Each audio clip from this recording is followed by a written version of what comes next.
আজকালের মধ্যেই পদত্যাগ করতে পারেন রাষ্ট্রপতি। আলোচনায় শেখ হাসিনার সঙ্গে ফোন আলাপের অভিযোগ। অতীত কর্মকাণ্ডের জন্য আইনি ব্যবস্থার সুযোগ দেখছেন আইনজীবীরা। মিরপুরে পানির সংকটের নেপথ্যে ওয়াসার পাম্পে চাবির কারসাজির অভিযোগ। সুযোগ কাজে লাগিয়ে গাড়িতে সরবরাহ করে হাতিয়ে নেওয়া হয়েছে লাখ লাখ টাকা। দুর্ভোগে বাসিন্দারা। টানা 53 মাস মূল্যস্ফীতির সঙ্গে পাল্লা দিতে পারেনি মজুরি হার। ব্যয় বিবেচনায় কমছে প্রকৃত আয়। সংসারের ঘানি টানতে দিশেহারা সাধারণ মানুষ। হালকা হচ্ছে বাজারের থলে।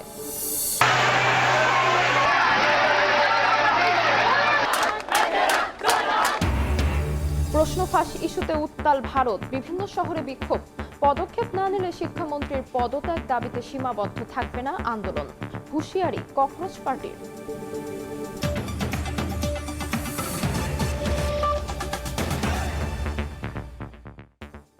ভোরের সময়ের সঙ্গে আছে আমি তাজমিলা খান। আজকালের মধ্যেই পদত্যাগ করতে পারেন রাষ্ট্রপতি মোহাম্মদ শাহাবুদ্দিন। ক্ষমতাচ্যুত সাবেক প্রধানমন্ত্রী শেখ হাসিনার সঙ্গে গোপন ফোন আলাপের অভিযোগ ওঠার কারণেই হয়তো তাকে সরে দাঁড়াতে হতে পারে, এমনটাই মনে করেন রাজনীতি বিশ্লেষক। আর পদত্যাগের পর তাকে অতীত কর্মকাণ্ডের জন্য আইনের আওতায় আনার সুযোগ রয়েছে বলে মনে করেন আইনজীবী। বুলবুল রেজার রিপোর্ট। ৫ আগস্ট শেখ হাসিনার সরকার পতনের পর থেকে ছাত্র জনতার পক্ষ থেকে রাষ্ট্রপতি মোহাম্মদ শাহাবুদ্দিনের পদত্যাগের দাবি ওঠে। অন্তর্বর্তী সরকারের আমলেও এনসিপি জামায়াত সহ বিভিন্ন মহল থেকে রাষ্ট্রের সর্বোচ্চ পদে পরিবর্তন আনার জন্য ডক্টর ইউনূসের দৃষ্টি আকর্ষণ করা হয়, চলে আন্দোলনও। কিন্তু সাংবিধানিক সংকট দেখা দেওয়ার শঙ্কায় সেবার উতরে যান মোহাম্মদ শাহাবুদ্দিন। বিএনপি সরকার গঠনের পর তার হাতেই শপথ নেন নতুন মন্ত্রিসভার সদস্যরা।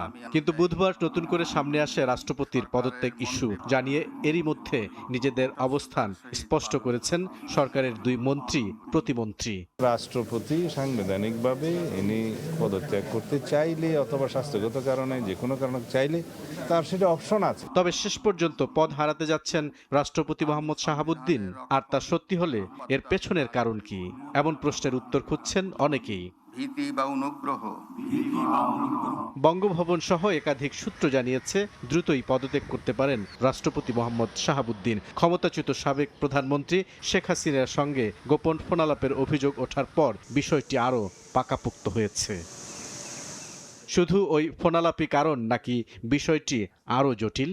রাজনৈতিক বিশ্লেষক বলছেন ফোনালাপের বিষয়টি যদি সত্য হয় তাহলে এটি হতে পারে পদত্যাগের অন্যতম কারণ। স্থায়ীভাবে এটার ফলে প্রেসিডেন্টের প্রতি তো সরকারের ক্ষুব্ধ হওয়াটাই যথেষ্ট যুক্তিসঙ্গত আর কি। সম্ভবত এটাই প্রধান কারণ আমার কাছে মনে হয়। কারণ এই মুহূর্তে প্রেসিডেন্টকে সরাইয়া দেওয়ার মতো ওই রকম বাস্তব পরিস্থিতি তো তৈরি হয় নাই। সে তো ভালোই সার্ভিস দিচ্ছিল সরকারকে আর কি। তো আমার মনে হচ্ছে যে এটাই হয়তো সম্ভাব্য কারণ আর কি। আরেকটা হতে পারতো যে বিএনপি তাকে সরাই দিতে চাচ্ছে, মানে সরকার তাকে চাচ্ছে, কিন্তু সরকার তো সরাইলে এটা আরো আগেই সরাইতে পারতো। আইনজীবী বলছেন পদত্যাগের পর অতীত কর্মকাণ্ডের জন্য রাষ্ট্রপতিকে আইনের আওতায় আনার সুযোগ রয়েছে। এই রাষ্ট্রপতি দুদকে থাকা অবস্থায় অনেক সংবাদ এসেছে, সমস্ত হোয়াইট কালারের অলিগারদের উনি ক্লিন ইমেজের সার্টিফিকেট দিয়েছেন। ওনার ঘুষ বাণিজ্যের কথা সর্বমহলে প্রকাশিত।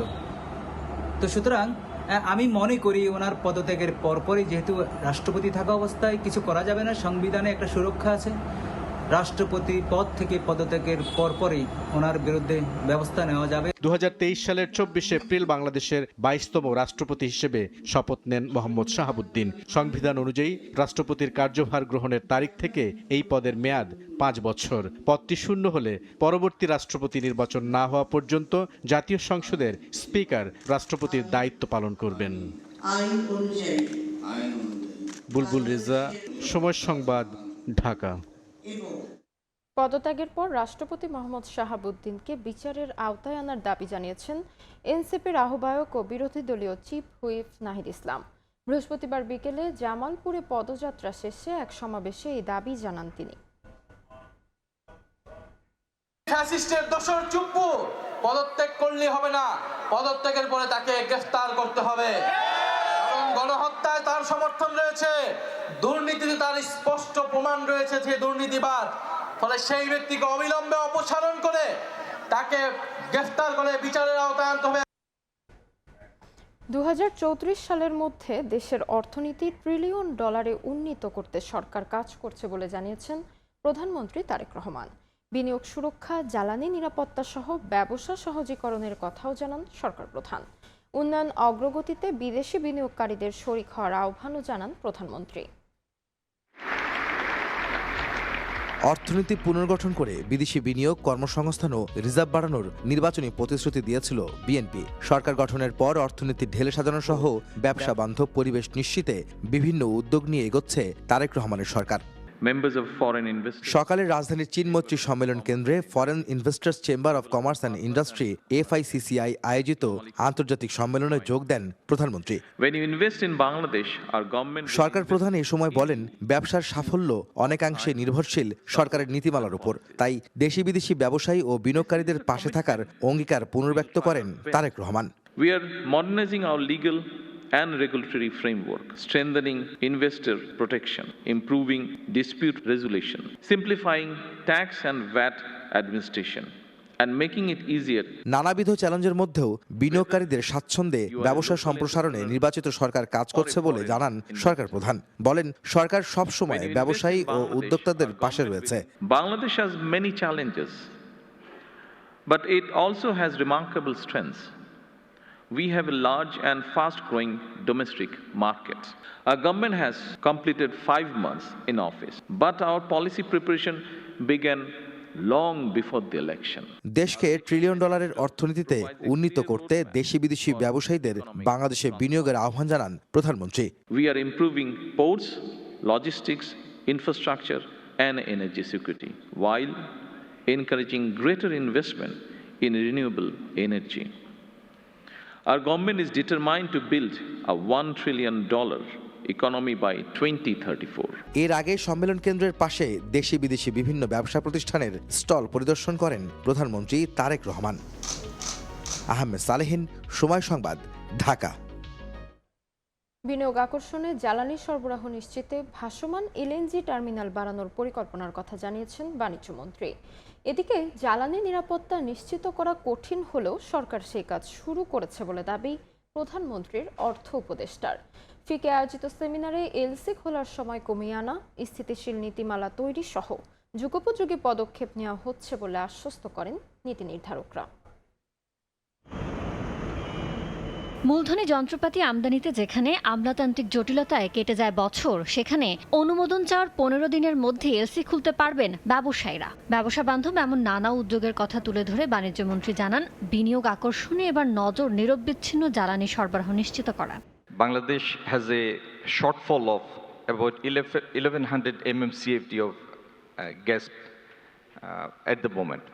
It's actually not 1100, it's about 1600 to 1700. We are trying to expedite the process to add 2 more FSRU in the process. রাজধানীর আগারগাঁয়ে foreign investors chamber of commerce and industry FICCI আয়োজিত এই সম্মেলনে ব্যবসায়ীদের আশ্বস্ত করে বিডা চেয়ারম্যান বলেন, বিনিয়োগ বান্ধব পরিবেশ তৈরির সর্বোচ্চ চেষ্টা করছে সরকার। This new law and this new institution allows us to privatize a lot of government's assets in a much faster pace. We do expect Invest Bangladesh to be in effect within next 2 weeks and the new organization to start its journey. প্রধানমন্ত্রীর অর্থ উপদেষ্টা বলেন, উদ্যোক্তাদের চাহিদা অনুযায়ী দীর্ঘমেয়াদী নীতি কাঠামো তৈরি করা প্রয়োজন। বিনিয়োগ উৎসাহিত করতে জ্বালানি নিরাপত্তা নিশ্চিত করা সহ অন্যান্য সুবিধা দিতে সরকার বদ্ধপরিকর। That you can't have a energy secured environment when we have inherited a fragile economy. But look at the signals, look at the signs. We are heading towards energy security. শুধু তৈরি পোশাক নয়, ধাপে ধাপে ডিজিটাল ইকোনমি সহ বিভিন্ন খাতে বিদেশি বিনিয়োগের পরিবেশ তৈরি করা হচ্ছে বলেও সেমিনারে আশ্বস্ত করেন সরকারের নীতি নির্ধারকরা। Investments in not one sector, not in ready-made garments, not only in leather, not only in jute, but in the digital economy as well. ইয়ানু Shifat, সময় সংবাদ, ঢাকা। পরিকল্পিত নগরায়ন, অপরিকল্পিত নির্মাণ নিয়ন্ত্রণ এবং পরিবেশের ভারসাম্য রক্ষায় বগুড়া উন্নয়ন কর্তৃপক্ষ আইন 2026-এর খসড়ায় নীতিগত ও চূড়ান্ত অনুমোদন দিয়েছে মন্ত্রিসভা।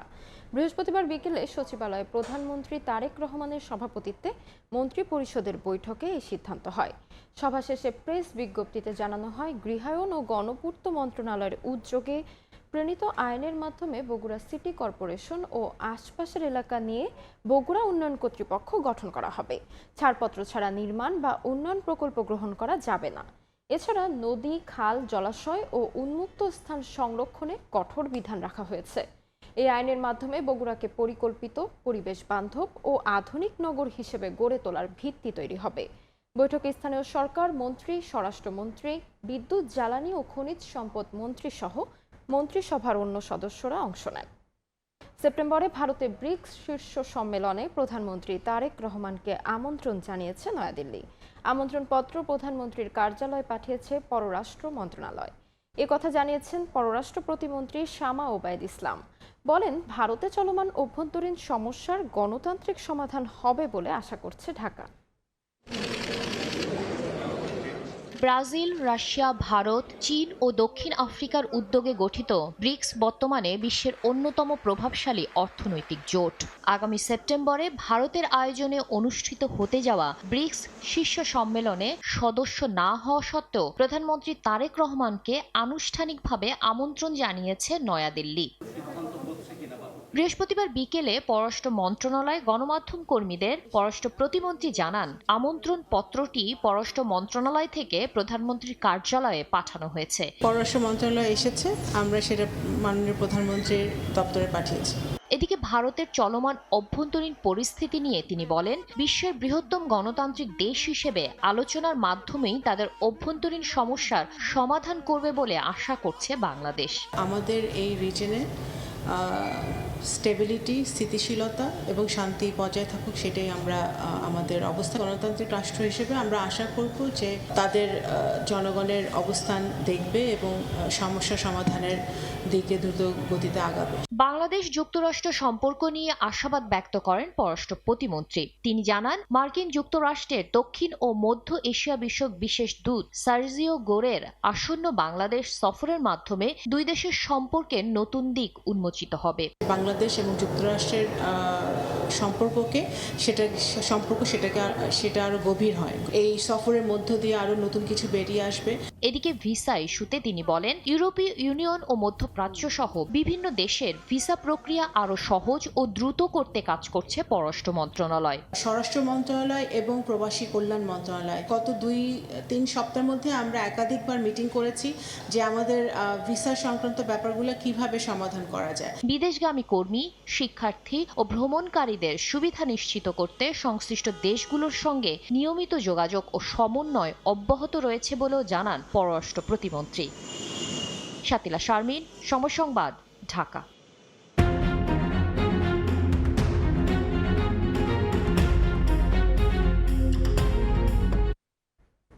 24-এর উত্তাল জুলাইয়ের 24 তারিখও ছিল ঘোর অমানিসায় ঘেরা। 5 দিন নিখোঁজ থাকার পর ওই দিনে চোখ বাঁধা অবস্থায় সন্ধান মেলে তৎকালীন বৈষম্য বিরোধী ছাত্র আন্দোলনের 2 সমন্বয়কের। টানা 3 দিন নির্বাহী আদেশে দেওয়া ছুটির পর খোলা হয় অফিস, বাড়ানো হয় কারফিউ শিথিলের সময়ও। এদিন আন্দোলন দমনে জাতিসংঘের লোগো সংবলিত যান ব্যবহার নিয়ে শুরু হয় তুমুল সমালোচনা। আর ইন্টারনেট বন্ধের বিষয়ে জুনায়েদ আহমেদ পলক বলেন, ইন্টারনেট নিজে নিজে বন্ধ হয়ে গেছে। কেমন ছিল রক্তাক্ত জুলাইয়ের 24 তারিখ, জানবো হাসান ওয়ালির প্রতিবেদনে।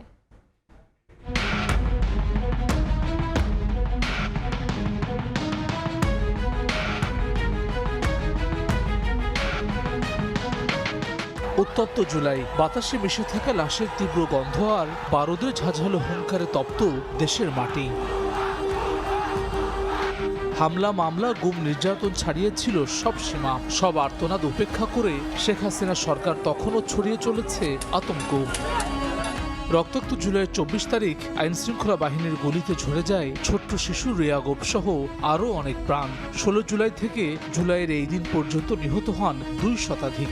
বহির্বিশ্বের দৃষ্টি সরাতে তৎপর হয়েছিল সরকার। 5 দিন নিখোঁজের পর দুই সমন্বয়ক আসিফ মাহমুদ ও আবু বাকের মজুমদারের খোঁজ মেলে 24 জুলাই। তারা জানান অজ্ঞাত কয়েকজন তাদের চোখ বেঁধে তুলে নিয়ে আন্দোলন শেষ করার ঘোষণা দিতে নির্যাতন চালিয়েছিল। হাত বেঁধে চোখ বেঁধে জমটুমি পরায় নিয়ে যায়, নিয়ে ওইখানে ঝুলায় মারধর করে।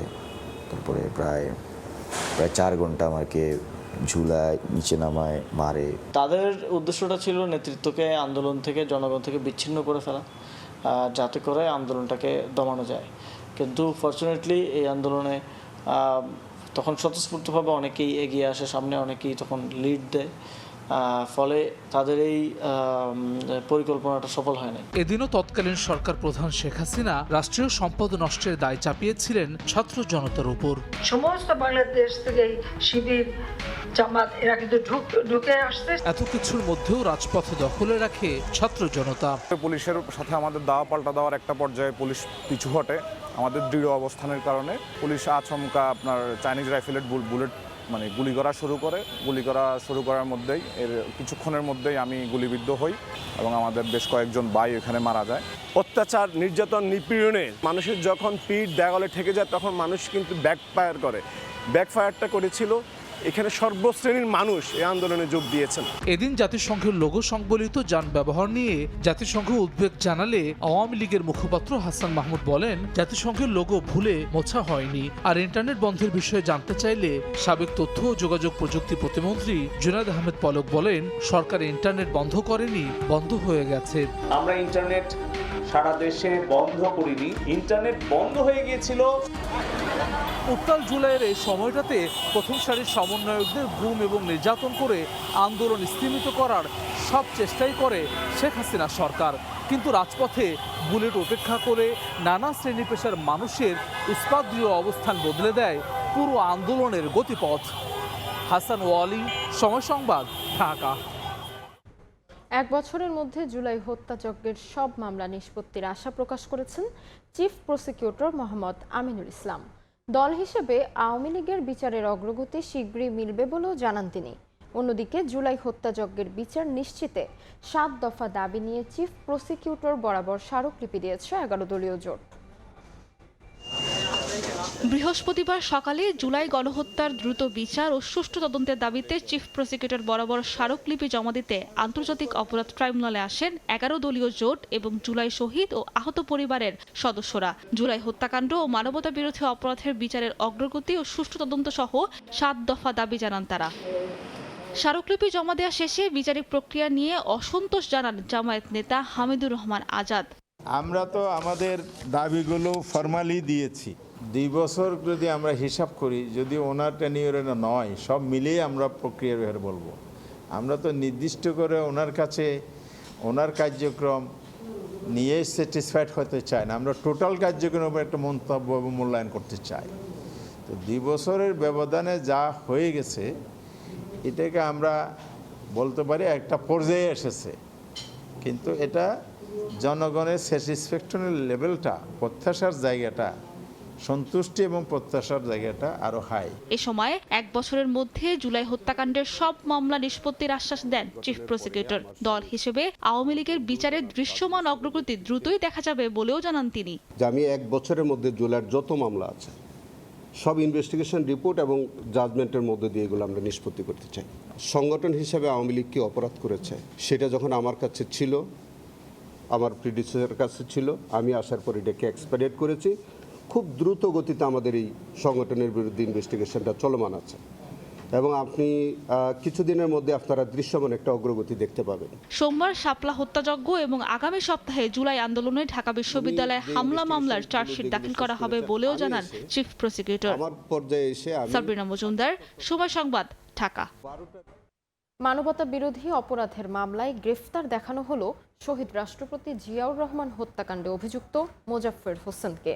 প্রসিকিউশনের আবেদনের প্রেক্ষিতে তদন্ত সংস্থাকে 2 দিন জিজ্ঞাসাবাদের অনুমতিও দিয়েছেন আন্তর্জাতিক অপরাধ ট্রাইব্যুনাল। জিজ্ঞাসাবাদে আরও চমকপ্রদ তথ্য পাওয়া যাবে বলে মনে করছে প্রসিকিউশন। অবশেষে প্রকাশ্যে আনা হলো বিএনপির প্রতিষ্ঠাতা ও সাবেক রাষ্ট্রপতি জিয়াউর রহমান হত্যাকাণ্ডের আসামি মোজাফফর হোসেনকে। বৃহস্পতিবার সকালে আন্তর্জাতিক অপরাধ ট্রাইব্যুনালের পরোয়ানায় ট্রাইব্যুনালে হাজির করা হয় তাকে।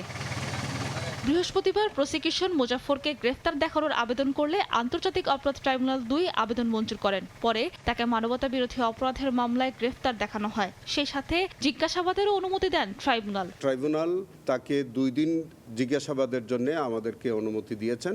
আমাদের ট্রাইব্যুনালের ইনভেস্টিগেটিং অফিসার তার সুবিধা মতো তিনি যে কোনো সময় পরপর 2 দিন তিনি জিজ্ঞাসাবাদ করতে পারেন, অথবা তিনি একদিন করেও জিজ্ঞাসাবাদ করতে পারবেন। প্রসিকিউশন জানায়, আওয়ামী লীগ সরকারের আমলে সংঘটিত মানবতা বিরোধী অপরাধের সঙ্গে সম্পৃক্ততা থাকার অভিযোগে মুজাফফরের বিরুদ্ধে প্রোডাকশন ওয়ারেন্ট জারি হয়। জিজ্ঞাসাবাদে আরও চমকপ্রদ তথ্য পাওয়া যাবে বলেও দাবি করেন চিফ প্রসিকিউটর। মাসুদউদ্দিন চৌধুরী তৎকালীন সরকারের সাথে ঘনিষ্ঠতা, উনি একজন পলাতক খুনি হওয়া সত্ত্বেও অনেক পার্শ্ববর্তী দেশের সাথে তার যাতায়াত, বাংলাদেশ সরকারের সাথে তার ঘনিষ্ঠতা, সংশ্লিষ্টতা, কথোপকথন, এবং জুলাই আন্দোলনে এই যে মানবতা বিরোধী অপরাধ সংগঠিত হলো সেখানে অনেক পরিকল্পনা তিনি বাস্তবায়নের সাথে জড়িত। ইতোমধ্যে জিয়াউর রহমান হত্যার ঘটনায় মোজাফফর হোসেনের বিচারের জন্য তাকে সেনা আদালতে রাখা হয়েছে। সারবিনা মজুমদার, সময় সংবাদ, ঢাকা। গণভোট নিয়ে জনগণকে দেয়া প্রতিশ্রুতি বিএনপি ভঙ্গ করেছে বলে অভিযোগ করেছেন বিরোধী দলীয় নেতা ও জামায়াত আমির ডাক্তার শফিকুর রহমান। ফ্যাসিবাদের সব চিহ্ন নির্মূল না হওয়া পর্যন্ত জামায়াত আন্দোলন চালিয়ে যাবে বলে হুঁশিয়ারি দেন তিনি। অভিযোগ করেন, দেশে ফের জেঁকে বসেছে দুর্নীতি। প্রধান অতিথির আগমন, শুভেচ্ছা, স্বাগত। গণভোটের রায় বাস্তবায়নের দাবিতে বৃহস্পতিবার মিরপুরে জামায়াতের ঢাকা মহানগরী উত্তর শাখা আয়োজিত জনসভা। দলীয় নেতাকর্মীদের পাশাপাশি যোগ দেন জুলাই আন্দোলনে শহীদ পরিবারের সদস্য এবং আহতরা। 70% মানুষের গণভোটের রায়েরও কোনো দাম আপনারা দিতে চাচ্ছেন না।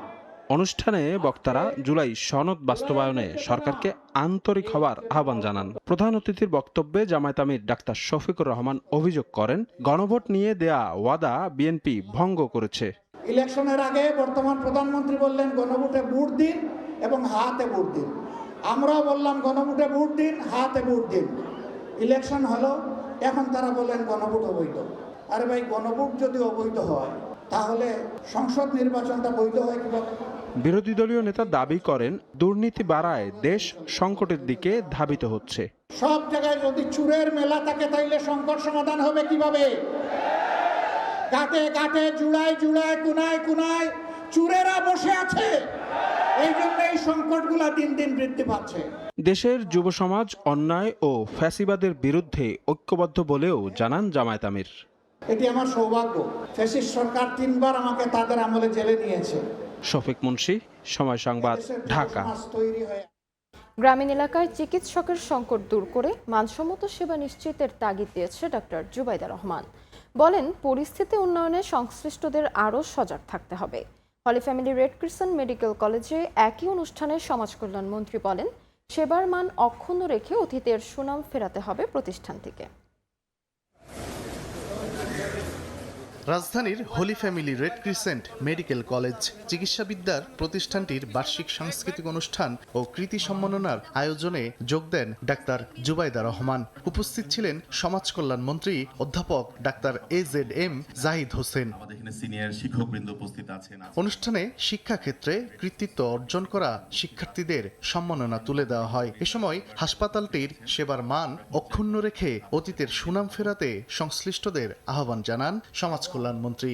এখানকার সার্ভিস, এখানকার ক্লিনলিনেস, এখানকার চিকিৎসকদের যোগ্যতা, অভিজ্ঞতা এবং দক্ষতা এমন একটি পর্যায়ে ছিল যেটি সরকারি অনেক মেডিকেল কলেজ, সরকারি অনেক পোস্ট গ্রাজুয়েট ইনস্টিটিউশনে ওই সময় ছিল না। আমরা যারা চিকিৎসক, আমরা যারা স্বাস্থ্যকর্মী, যে পর্যায়েরই হই না কেন, আমাদের দায়িত্ব রয়েছে এটার যে গুণগত মান ছিল সেটি পুনরুদ্ধার করা, সেটিকে আরো শানিত করা। ডাক্তার জুবাইদা বলেন, গ্রামীণ এলাকায় চিকিৎসকদের সংকট দূর করে মানসম্মত সেবা নিশ্চিত করতে সংশ্লিষ্টদের সজাগ থাকার আহ্বান জানান তিনি। চিকিৎসা এখনো দারিদ্র্যের অন্যতম কারণ। আমাদের দেশে গ্রামাঞ্চলে চিকিৎসকের অভাবে গ্রামবাসীরা সঠিক সময়ে চিকিৎসা থেকে বঞ্চিত হন। কিন্তু দেশবাসীকে সেবার লক্ষ্য নিয়ে এগিয়ে গেলে নিশ্চয়ই এই সমস্যারও সমাধান আছে। নিজেদের শ্রম, অধ্যবসায় ও দেশপ্রেমের মাধ্যমে সবার কাঙ্ক্ষিত চিকিৎসা ব্যবস্থা গড়ে তুলতে চিকিৎসকদের প্রতি আহ্বান জানান ডাক্তার জুবাইদা রহমান। সকলের কাঙ্ক্ষিত চিকিৎসা ব্যবস্থা। তানভীর হাসান মেঘ, সময় সংবাদ, ঢাকা। বিএনপির স্থায়ী কমিটির সদস্য ও সাবেক মন্ত্রী ব্যারিস্টার রফিকুল ইসলাম মিয়ার শারীরিক অবস্থার অবনতি হয় আইসিইউ থেকে লাইফ সাপোর্টে নেওয়া হয়েছে। রাজধানীর এভার কেয়ার হাসপাতালে চিকিৎসাধীন তিনি। পরিবারের পক্ষ থেকে জানানো হয়েছে তার শারীরিক অবস্থা অত্যন্ত সংকটাপন্ন। দেশবাসীর কাছে তার সুস্থতা কামনা করে দোয়া চাওয়া হয়েছে। গত 21 জুলাই রাতে অসুস্থতা অনুভব করলে ব্যারিস্টার রফিকুল ইসলাম মিয়াকে হাসপাতালে ভর্তি করা হয়।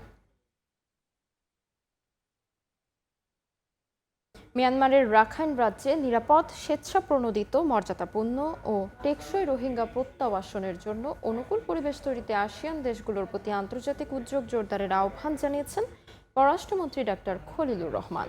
বৃহস্পতিবার ফিলিপাইনের ম্যানিলায় 33তম আসিয়ান রিজিওনাল ফোরামের মন্ত্রী পর্যায়ের বৈঠকে তিনি বলেন, বর্তমান বিশ্ব জটিল ভূরাজনৈতিক চ্যালেঞ্জের মুখে, তাই আঞ্চলিক নিরাপত্তায় সংলাপ, কূটনীতি ও আন্তর্জাতিক আইন অনুশীলনের উপর গুরুত্ব আরোপ করেন তিনি। পররাষ্ট্রমন্ত্রী বলেন, প্রায় 1 দশক ধরে বাংলাদেশ 13 লাখের বেশি রোহিঙ্গাকে আশ্রয় দিয়ে আসছে, যা সীমান্ত নিরাপত্তা ও আন্তঃসীমার অপরাধের ঝুঁকি বাড়িয়েছে। তিনি বলেন, রোহিঙ্গা সংকটের সমাধান রাজনৈতিকভাবেই হতে হবে। পাশাপাশি জলবায়ু পরিবর্তন, দুর্যোগ, কৃত্রিম বুদ্ধিমত্তা ও সাইবার নিরাপত্তায় আঞ্চলিক সহযোগিতা বাড়ানোর আহ্বান জানান পররাষ্ট্রমন্ত্রী।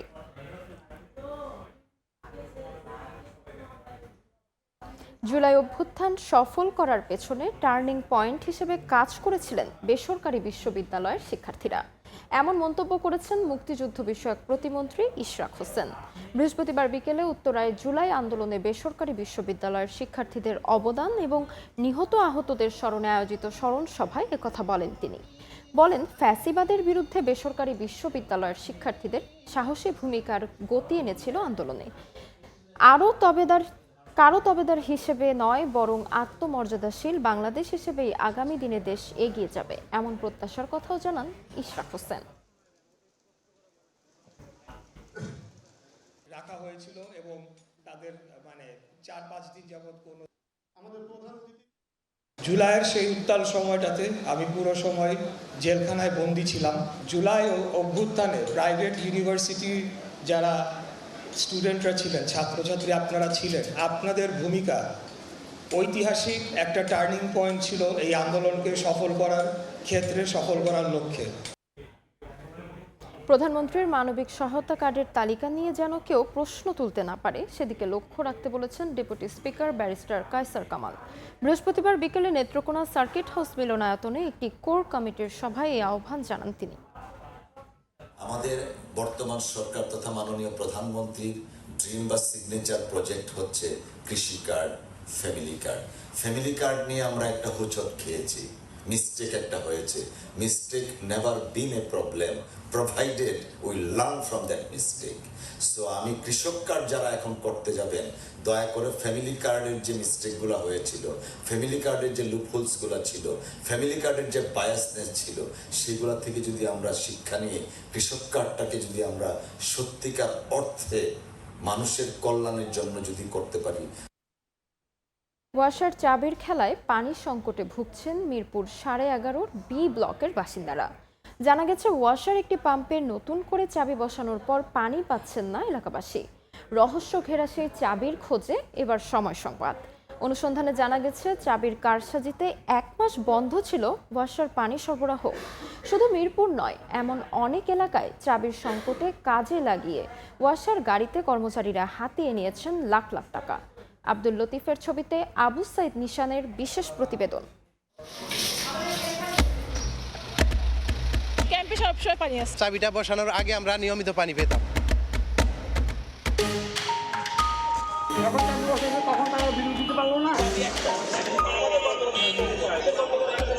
কারো পৌষ মাস, কারো সর্বনাশ। প্রবাদটি এখন প্রাসঙ্গিক মিরপুরের 11.5 নম্বরের বি ব্লক এলাকায়। কল খুললেই শুধু বাতাস, পানি নেই দিনের পর দিন। 1 মাসেরও বেশি সময় ধরে এমন দুর্ভোগে দিন কাটছে শত শত পরিবারের।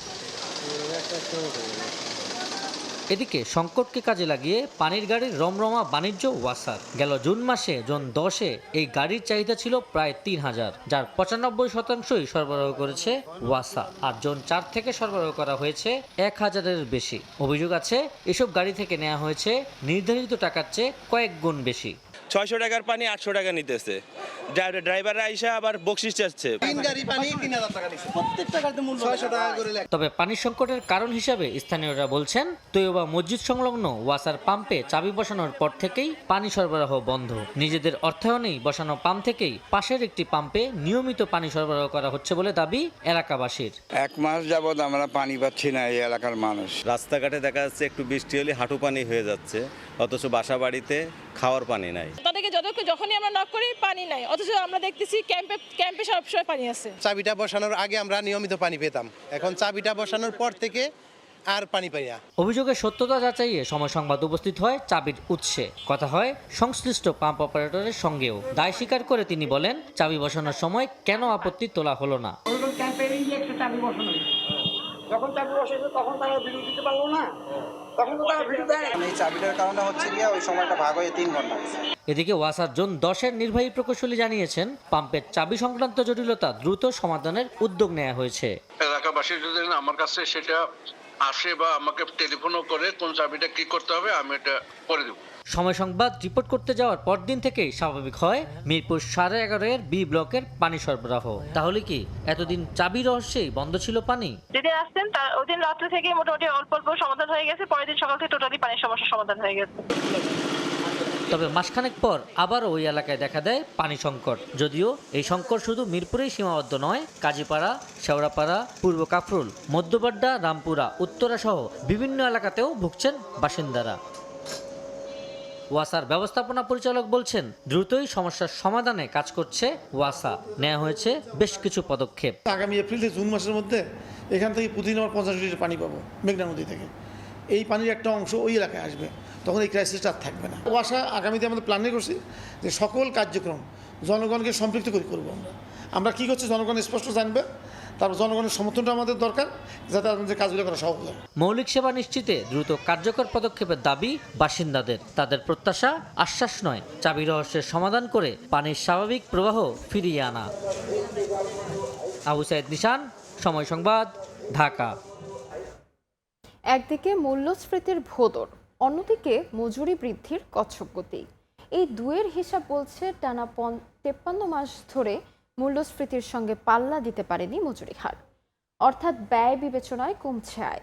এমন বাস্তবতায় সংসারের ঘানি টানতে নাভিশ্বাস ওঠা মানুষকে স্বস্তি দিতে স্বল্প, মধ্য ও দীর্ঘ 3 মেয়াদে কার্যকর পরিকল্পনা সাজানোর উপর জোর দিচ্ছেন অর্থনীতিবিদরা।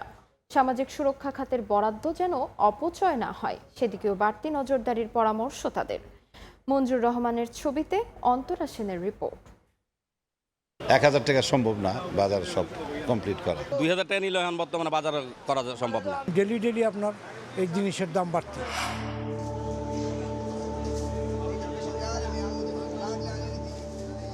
এক সময় 1000 টাকার কেনা পণ্যে বাজারের থলেটা ছিল বেশ ভারী।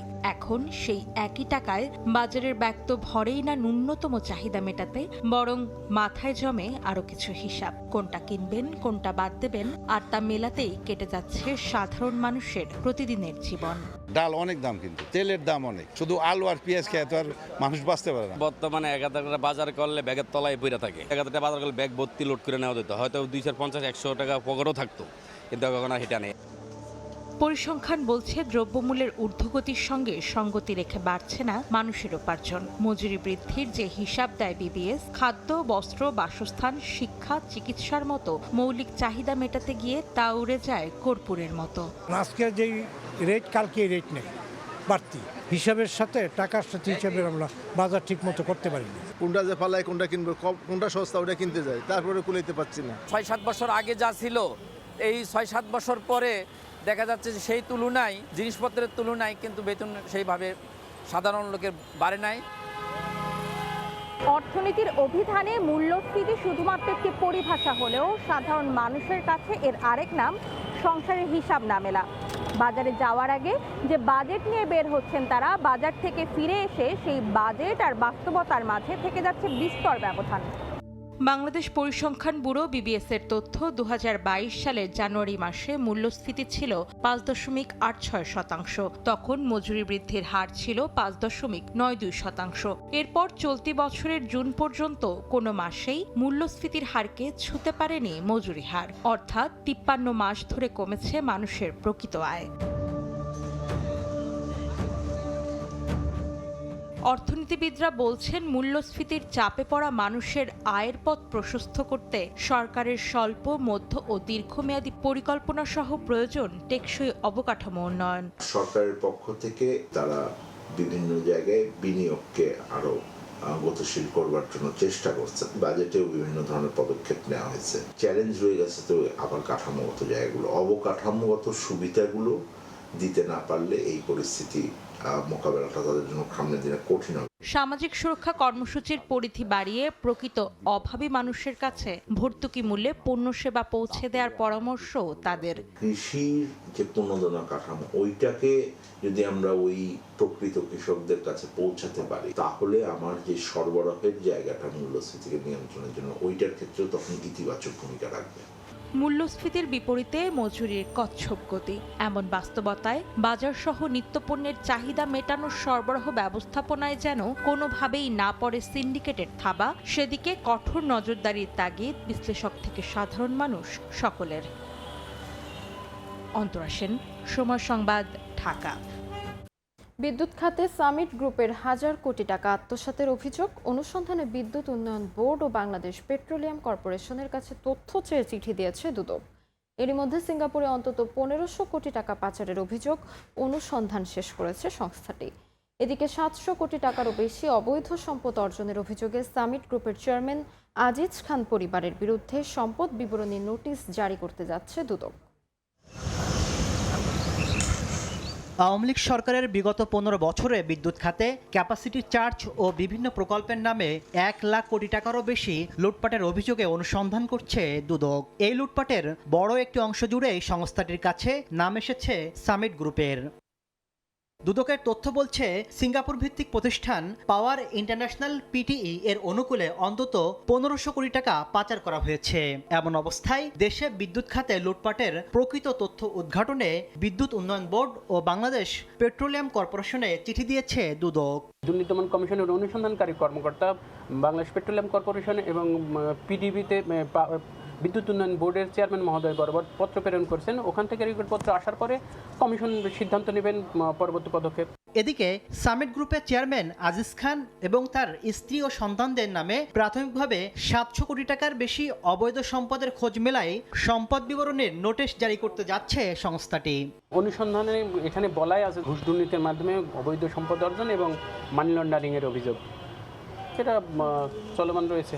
যৌথ টাস্কফোর্সের অধীনে থাকা সামিট গ্রুপের বিরুদ্ধে আরও একাধিক দুর্নীতির অনুসন্ধানে কাজ চলছে।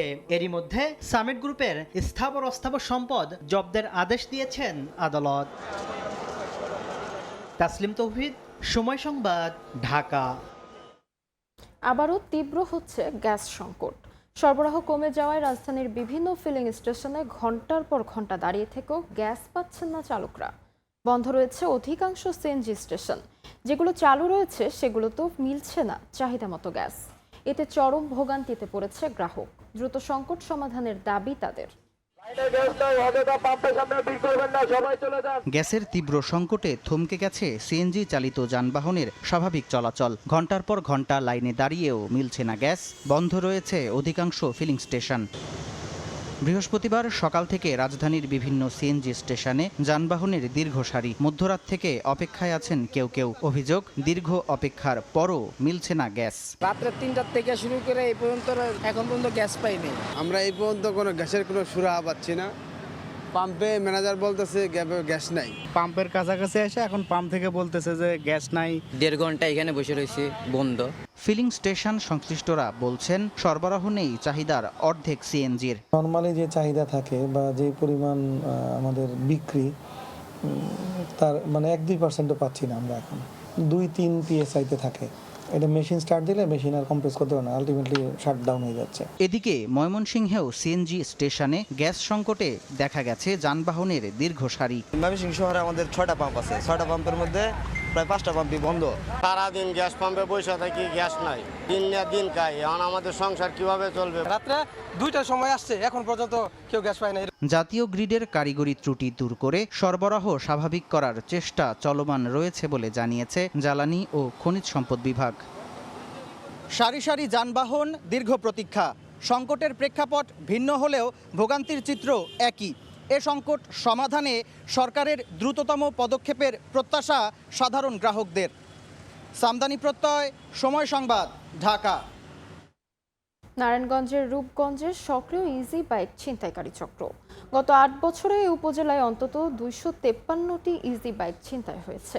আর ছিনতাইয়ে বাধা দেওয়ায় অন্তত 19 জন চালককে হত্যা করা হয়েছে। প্রশাসন বলছে ছিনতাইকারী চক্রের বিরুদ্ধে অভিযান চলমান রয়েছে। রূপগঞ্জ প্রতিনিধি রাশেদুল ইসলামের রিপোর্ট। নারায়ণগঞ্জের রূপগঞ্জে মহাসড়ক ছাড়া বেশিরভাগ সড়কই সাধারণ মানুষের প্রধান যানবাহন ইজি বাইক। আর এই যানবাহনকে ঘিরেই সক্রিয় অপরাধী চক্র। যাত্রী বেশে ইজি বাইকে উঠে সুবিধা মতো নির্জন স্থানে নিয়ে গিয়ে চেতনানাশক বা অস্ত্রের মুখে জিম্মি ও ডিবি পরিচয়ে ছিনতাই করা হচ্ছে ইজি বাইক। বাধা দিলেই মেরে ফেলা হচ্ছে চালকদের। ইজি বাইক ছিনতাইয়ে হটস্পট মুরাপাড়া মাছিমপুর 300 ফিট সড়ক, এশিয়ানো ঢাকা বাইপাস সড়ক ও পূর্বাচলের বিভিন্ন সেক্টরের নির্জন রাস্তাঘাট। পুলিশ, পিবিআই ও বিভিন্ন সূত্রে উঠে এসেছে এমন চাঞ্চল্যকর তথ্য। এদিকে ব্যাটারি চালিত ইজি বাইকে লাইসেন্স না থাকায় ছিনতাই করে সেটি রং বদলে সহজেই যে কারো কাছে ভালো দামে বিক্রি করা যায়। ইঞ্জিন ও চেসিস নম্বর না থাকায় মালিকানাও প্রমাণ করা যায় না। তাই দিনের আলো ফুরিয়ে রাত নামলেই যেন আতঙ্ক বাসা বাঁধে ইজি বাইক চালকদের মনে। সন্ধ্যার পরে গিয়া চোর ডাকাতের অনেক আখড়া বাইরা যায়। এই সন্ধ্যার পরে অটো চুরিগুলো হয়। এই অটোর লোক আমার সাথে জীবন হত্যা হয়েছে, চাইছি অটোটা রাখবার, পারলো না রাখতে, জীবনে শেষ করে দিছে আমার পোলারে। নেশা নাকে ধরে অনেক সময় জোর করেও মাইরে ধরে নিয়ে যায়। ছিনতাই করে আমার অটোটা নিয়ে গেছে, আমার মাইরা মাইর দুঃখ হালকা পাতলা। প্রশাসন বলছে ছিনতাইকারী চক্রের বিরুদ্ধে অভিযান চলমান। সমন্বিত যে অটো ছিনতাই চক্র, এটা ধরার জন্য আমাদের নিয়মিত অভিযান অব্যাহত আছে এবং আমরা আশা করছি যে সমন্বিত যে চক্রটা আছে অতি দ্রুত এই চক্রটাকে গ্রেপ্তার করতে সক্ষম হবে। রূপগঞ্জ উপজেলায় প্রায় 70,000-এর বেশি ব্যাটারি চালিত ইজি বাইক রয়েছে। সময় সংবাদ, রূপগঞ্জ। 2 বছরে গাজীপুরে বন্ধ হয়েছে 120টি শিল্প কারখানা।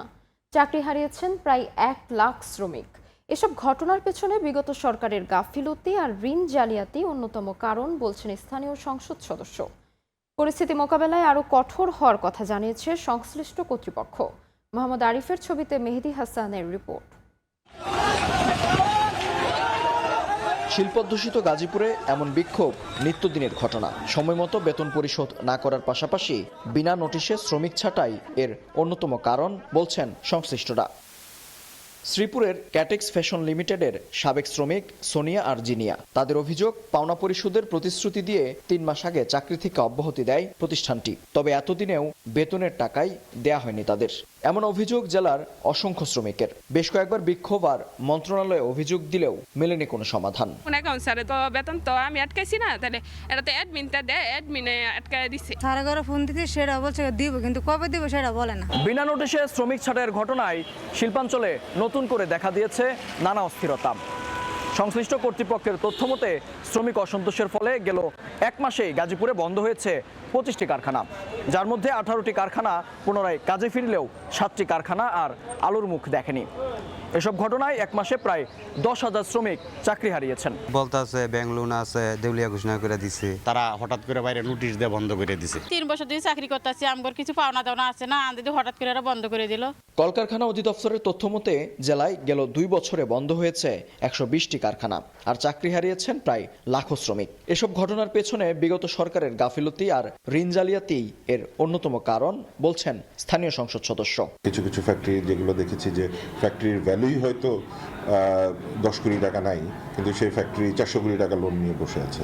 তো এই ধরনের অনেক মালিকরা যারা সেই আওয়ামী লীগের স্বৈরাচার সরকারের দোসর ছিল, তারা কিন্তু এই ফ্যাক্টরি এই অবস্থায় রেখে 5 তারিখের পরে হয়তো দেশ ছেড়ে পালিয়ে গেছে।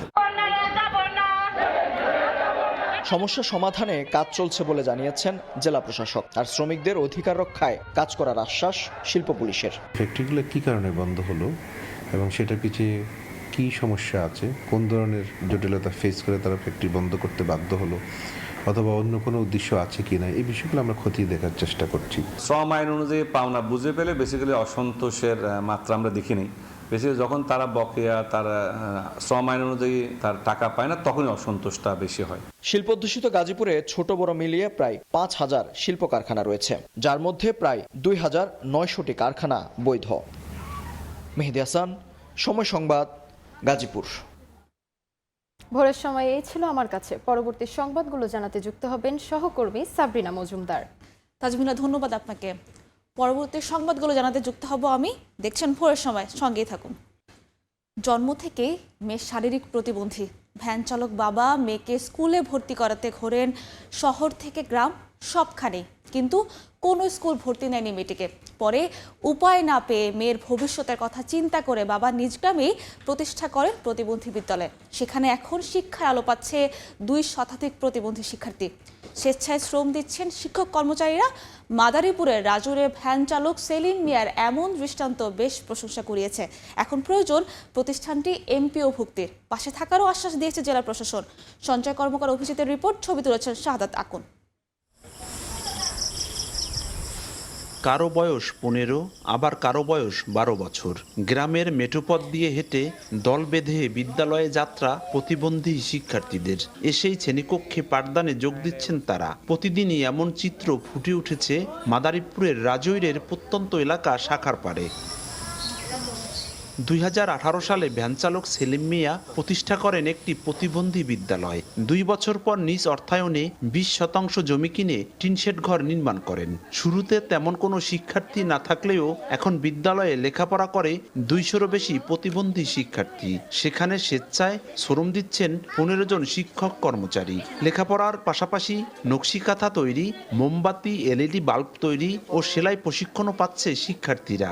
বিদ্যালয়ে ভর্তির পর সন্তানদের পরিবর্তন দেখে খুশি অভিভাবকরা। আর প্রতিষ্ঠানটি এমপিও ভুক্ত হলে শিক্ষার মান বাড়বে বলে আশা শিক্ষকদের। এই জায়গায় এসে ৫ জনের হাতে বেশকে ভালোই পরিবর্তন পাইছি। মা খিদের আছে, আব্বা এখানে যাবো এখানে যাবো, অনেক কিছু পরিবর্তন হয়েছে। হাসি, খেলনা, আনন্দ, ফুর্তি এটা পায়, বুঝছেন। ইসিবপুর ইউনিয়নের শাখারপাড় গ্রামের মোশাররফ শরীফের ছেলে সেলিম মিয়া তার বড় মেয়ে প্রতিবন্ধী মরিয়ম আক্তারকে বিদ্যালয়ে ভর্তি করাতে ঘোরেন শহর থেকে গ্রামের বেশ কিছু এলাকায়, কিন্তু কোথাও ভর্তি করার সুযোগ পাননি। মানসিকভাবে কষ্ট পেলেও অন্য প্রতিবন্ধীদের মাঝে শিক্ষার আলো ছড়াতে নিজেই প্রতিষ্ঠা করেন বিদ্যালয়। রাজৈর উপজেলায় কোনো প্রতিবন্ধীদের স্কুল না থাকার কারণে আমি নিজ উদ্যোগে আমার বাড়িতে কোয়েল পাখির খামার বিক্রি করে দিয়ে আমি স্কুল তৈরি করি। পরবর্তীতে আমার মেয়েটা স্বাভাবিক স্কুলে পড়ালেখা করাইতে সক্ষম হয়েছে। আর এই যে বাচ্চারা দেখছেন এদেরকে আমি লেখাপড়া শিখাইতেছি আমাদের এই স্কুলে। বিদ্যালয়টির কার্যক্রম এগিয়ে নিতে পাশে থাকার কথা জানান জেলা প্রশাসক। একটি প্রতিবেদন আসলে আমি স্থানীয় প্রশাসনের কাছে চেয়েছি। এটার প্রেক্ষিতে আমরা সরকারকে অবহিত করব এবং সরকারের সাথে করেসপন্ডেন্সের ভিত্তিতে যেটা ভালো হয় অবস্থানিকভাবে সেটা আমরা করব। ২০২০ সালের জানুয়ারিতে বিদ্যালয়টি এমপিও ভুক্তির জন্য সমাজ কল্যাণ মন্ত্রণালয়ের অনলাইনে আবেদন করা হলেও তা আজও আলোর মুখ দেখেনি। ইচ্ছাশক্তি আর মনোবল থাকলে যে কোনো লক্ষ্যে পৌঁছানো সম্ভব, তার জ্বলন্ত উদাহরণ ভ্যানচালক সেলিম মিয়া। প্রতিষ্ঠানটি টিকিয়ে রাখতে এখন প্রয়োজন সরকারি ও বেসরকারি সহযোগিতা। সঞ্জয় কর্মকার, অভিজিৎ, সময় সংবাদ, মাদারীপুর। মুন্সিগঞ্জের তালতলা, বেতকা ও আবদুল্লাপুর লঞ্চঘাট বন্ধ হয়ে আছে দীর্ঘদিন। বন্ধ ঢাকা ডহরি রুটের লঞ্চ চলাচলও।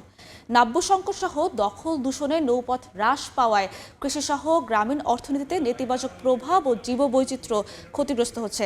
পুনরায় লঞ্চ ঘাটগুলো চালুর দাবি স্থানীয়দের। আবু সাইদের ছবিতে নাসিরুদ্দিন উজ্জ্বলের রিপোর্ট। নদীর গভীরতা কমে যাওয়ায় ২০০৩ সাল থেকে মুন্সিগঞ্জের সিরাজদিখানের তালতলা ঘাটে লঞ্চ চলাচল বন্ধ হয়ে যায়। এর আগে দেশের অন্যতম ঘাট বেতকা লঞ্চঘাট ও আবদুল্লাপুর লঞ্চঘাটও স্থায়ীভাবে বন্ধ করে বিআইডব্লিউটিএ। এক সময় ঘাটগুলো ব্যবহার করে রাজধানীর সদরঘাট ও নারায়ণগঞ্জ সহ বিভিন্ন অঞ্চলের লঞ্চ নিয়মিত চলাচল করত। বর্তমানে ঘাটের পন্টুনও সরিয়ে নিয়েছে কর্তৃপক্ষ। নৌপথের নাজুক অবস্থায় বেতকা ব্রডবাল্লাভ ইন্ডাস্ট্রি সহ স্থানীয় অনেক কলকারখানা বন্ধ হয়ে গেছে। উৎপাদিত কৃষিপণ্য বাজারজাত সহ গ্রামীণ অর্থনীতিতে নেতিবাচক প্রভাব পড়েছে। অন্যদিকে তালতলা গৌরগঞ্জ খাল দিয়ে চলাচলকারী লঞ্চ বন্ধের কারণে ডোহরি লঞ্চঘাটও স্থায়ীভাবে বন্ধ হয়ে যায়। প্রচুর পরিমাণ প্লাস্টিকের বস্তা শত শত বস্তা ফালায়া এই নদীটাকে শুকানোর মতো চেষ্টা করতেছে এই কলকারখানার মালিক মহাজনেরা। এখান দিয়ে যেই বড় বড় লঞ্চ চলাচল করতো সেটার এখন আর কোনো অস্তিত্বই নেই। আগে এখানে যে পরিমাণ মাছ ছিল, স্রোত ছিল নদীর, এখন এটা নাই। পরিবেশবিদরা বলছেন ইসামতি সহ অন্য সব নৌপথে আবারও লঞ্চ চালু করলে স্থানীয় গ্রামীণ অর্থনীতির ভিত শক্ত হবে। ধলেশ্বরী থেকে ইসামতি থেকে বুড়িগঙ্গা থেকে একদম উত্তর দিকে পদ্মা পর্যন্ত এগুলি অবিলম্বে কাটানো, আর কাটলেই শুধু হবে না, যাতে এই মাটি আবার নিজে খালে না পড়ে এইভাবে এটা প্রোটেক্ট করা, রাস্তা করে বা টার্নিং ওয়াল করে। আর পদ্মার মুখের সাথে যদি এটা যুক্ত না হয় তাহলে এই কাটা আবার খাল ভরাট হয়ে যাবে। তবে বিআইডব্লিউটিএ বলছে জরিপ করে এ বিষয়ে পদক্ষেপ নেওয়া হবে। এটা ব্যবসা বাণিজ্যের একটা গুরুত্বপূর্ণ একটা পয়েন্ট হিসেবে যে বিবেচিত ছিল, এটা যাতে পুনরায় এটা আবার প্রতিষ্ঠিত হতে পারে সেই লক্ষ্যে বিআইডব্লিউটিএ কাজ করে যাচ্ছে। মুন্সিগঞ্জের নৌপথ ক্রমেই হ্রাস পাচ্ছে। পদ্মা, মেঘনা, ধলেশ্বরী ও ইসামতি বিধৌত জেলায় প্রথম শ্রেণীর নৌপথ 101 কিলোমিটার। নাসির উদ্দিন উজ্জ্বল, সময় সংবাদ, মুন্সিগঞ্জ। টাঙ্গাইল ময়মনসিংহ আঞ্চলিক মহাসড়কের মধুপুর জাতীয় উদ্যান অংশে বন্যপ্রাণীদের নিরাপদ চলাচলের জন্য 5টি রোপওয়ে স্থাপন করেছে বন বিভাগ। তবে বাস্তবিক কার্যকারিতা নিয়ে দেখা দিয়েছে বিতর্ক। বন উজাড়, প্রাণীদের প্রাকৃতিক খাদ্য সংকট সহ নানা ভারসাম্যহীনতায় শালবন বিলুপ্তপ্রায়। এ সময় এ ধরনের কার্যক্রমকে লোক দেখানো প্রকল্প বলছেন পরিবেশবিদ ও স্থানীয়রা। টাঙ্গাইল থেকে কাদের তালুকদারের তথ্য, রাশেদ খানের ছবিতে রিপোর্ট। মধুপুর গড়ের শালবনের বুক চিরে গড়ে ওঠা টাঙ্গাইল ময়মনসিংহ আঞ্চলিক মহাসড়কে উচ্চগতির যানবাহনে পিষ্ট হয়ে হর হামেশাই মারা যায় খাদ্য সংকটে থাকা বনের নানা প্রজাতির প্রাণী।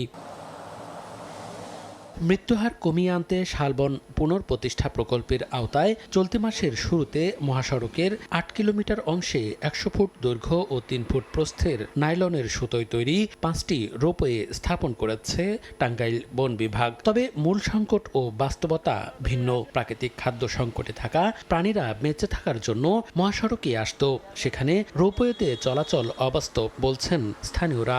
আমি এখানে জাস্ট দেখছি একদিন উঠতে, আর বাকি যেগুলো জায়গা আছে ওখানে আমি এখন পর্যন্ত দেখি নাই। খাবারের তো তাদের সংকট, খাইতে হবে, আবার দেখা গেলো যে যা দিচ্ছে তাই খাচ্ছে। খাদ্যের জন্য এই রাস্তায় বসে থাকে আর রোপওয়ে উপরে, তাহলে বানর কিভাবে উপরে যাবে? এগুলি দিতেছে, এগুলি আসলে কোনো কাজে আসে না। যদি এই বনের ভিতরে কিছু ফলের কিছু গাছ লাগাইতো তাহলে মনে হয় খাবারের একটা ব্যবস্থা হতো, কাজে লাগতো। রোপওয়ের সফলতা নিয়ে সংশয় আছে খোদ বন কর্মকর্তাদেরও। তাদের দাবি এটি পরীক্ষামূলক কার্যক্রম, আর পরিবেশ বিশেষজ্ঞদের তাগিদ আগে বিলুপ্তপ্রায় বনের ভারসাম্য ফিরিয়ে আনার। যেহেতু এটা একটা পরীক্ষামূলক কাজ হচ্ছে, তো আমরা মনিটর করছি, দেখছি যে বানর বা অন্যান্য প্রাণীগুলো এটা ব্যবহার করছে কিনা। আশা করি ধীরে ধীরে এটা তার অভ্যস্ত হয়ে যাবে। তো যে বনে প্রাণীরা নিরাপদ নয়, তাদের খাবার নেই, সে বনে রোপওয়ে করাটা কতটুকু কাজে আসবে সেটাই প্রশ্ন। টাঙ্গাইলে মোট বনভূমির পরিমাণ প্রায় 1,22,876 একর। এর মধ্যে শাল গজারির প্রাকৃতিক বনের আয়তন ক্রমশ সংকুচিত হয়ে আসছে। সময় সংবাদ, টাঙ্গাইল। টানা বৃষ্টি আর জলাবদ্ধতায় মানিকগঞ্জে ক্ষতিগ্রস্ত হয়েছে ফসলের ক্ষেত। সবজি ও মরিচের আবাদের ক্ষতি বেশি, এতে আর্থিক সংকটে কৃষক। তবে কৃষি বিভাগ বলছে ক্ষতিগ্রস্তদের তালিকা তৈরি করে মন্ত্রণালয়ে পাঠানো হবে। মোহাম্মদ ইউসুফ আলীর পাঠানো তথ্য, রমজান আলীর ছবি নিয়ে রিপোর্ট। সবজি ক্ষেতের মাচায় পড়ে আছে মরা গাছ, শুকিয়ে গেছে পাতা। গত সপ্তাহের টানা বৃষ্টিতে মানিকগঞ্জের বিভিন্ন ফসলি জমিতে জলাবদ্ধতার সৃষ্টি হয়। এতে নষ্ট হয় বিভিন্ন সবজি ও মরিচের আবাদ। কৃষক বলছেন, ভালো ফলনের আশায় ঋণ করে চাষাবাদ করছিলেন তারা, কিন্তু ফসল ঘরে তোলার আগেই নষ্ট হয়ে গেছে। এতে আর্থিক সংকটে পড়েছেন তারা। সরকারি সহায়তা না পেলে নতুন করে আবাদ শুরু করা অনেকের পক্ষেই সম্ভব না বলে দাবি চাষিদের। 50,000 টাকা মাল বুনছিলাম, শেষ 80,000 টাকা মাল কিনে আসার এটি শেষ, একদম কিছুই নেই। এর থেকে বৃষ্টি আর হয় না, মানে 210-20 বছরে। লাউ করছিলাম, কুমড়া ক্ষেত করছিলাম, লাল শাক করছিলাম, এগুলো যাদের সব আমাদের চলে গেছে। উঠানের মতো বা বেচার মতো তো কিছু নাই, সবই বৃষ্টিতে নিয়ে গেছে।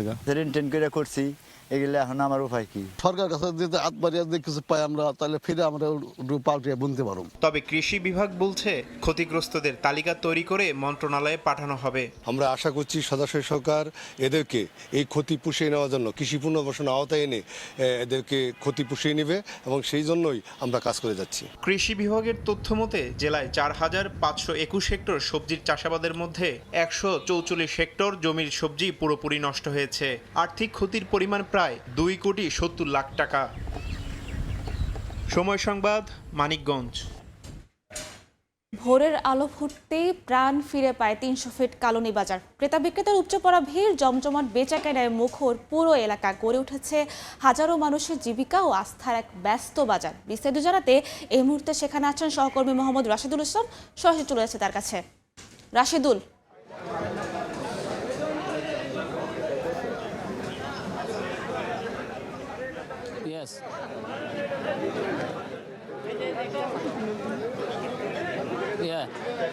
সাবরিনা, ধন্যবাদ আপনাকে। আমি এখন অবস্থান করছি রাজধানীর 300 ফিট কালনী বাজারে। আপনাকে আরেকটা জিনিস আমি জানিয়ে রাখি, ভোর 5টা থেকে সকাল 8টা এবং এটা দুপুর 2টা পর্যন্ত এই বাজারটা হয়ে থাকে।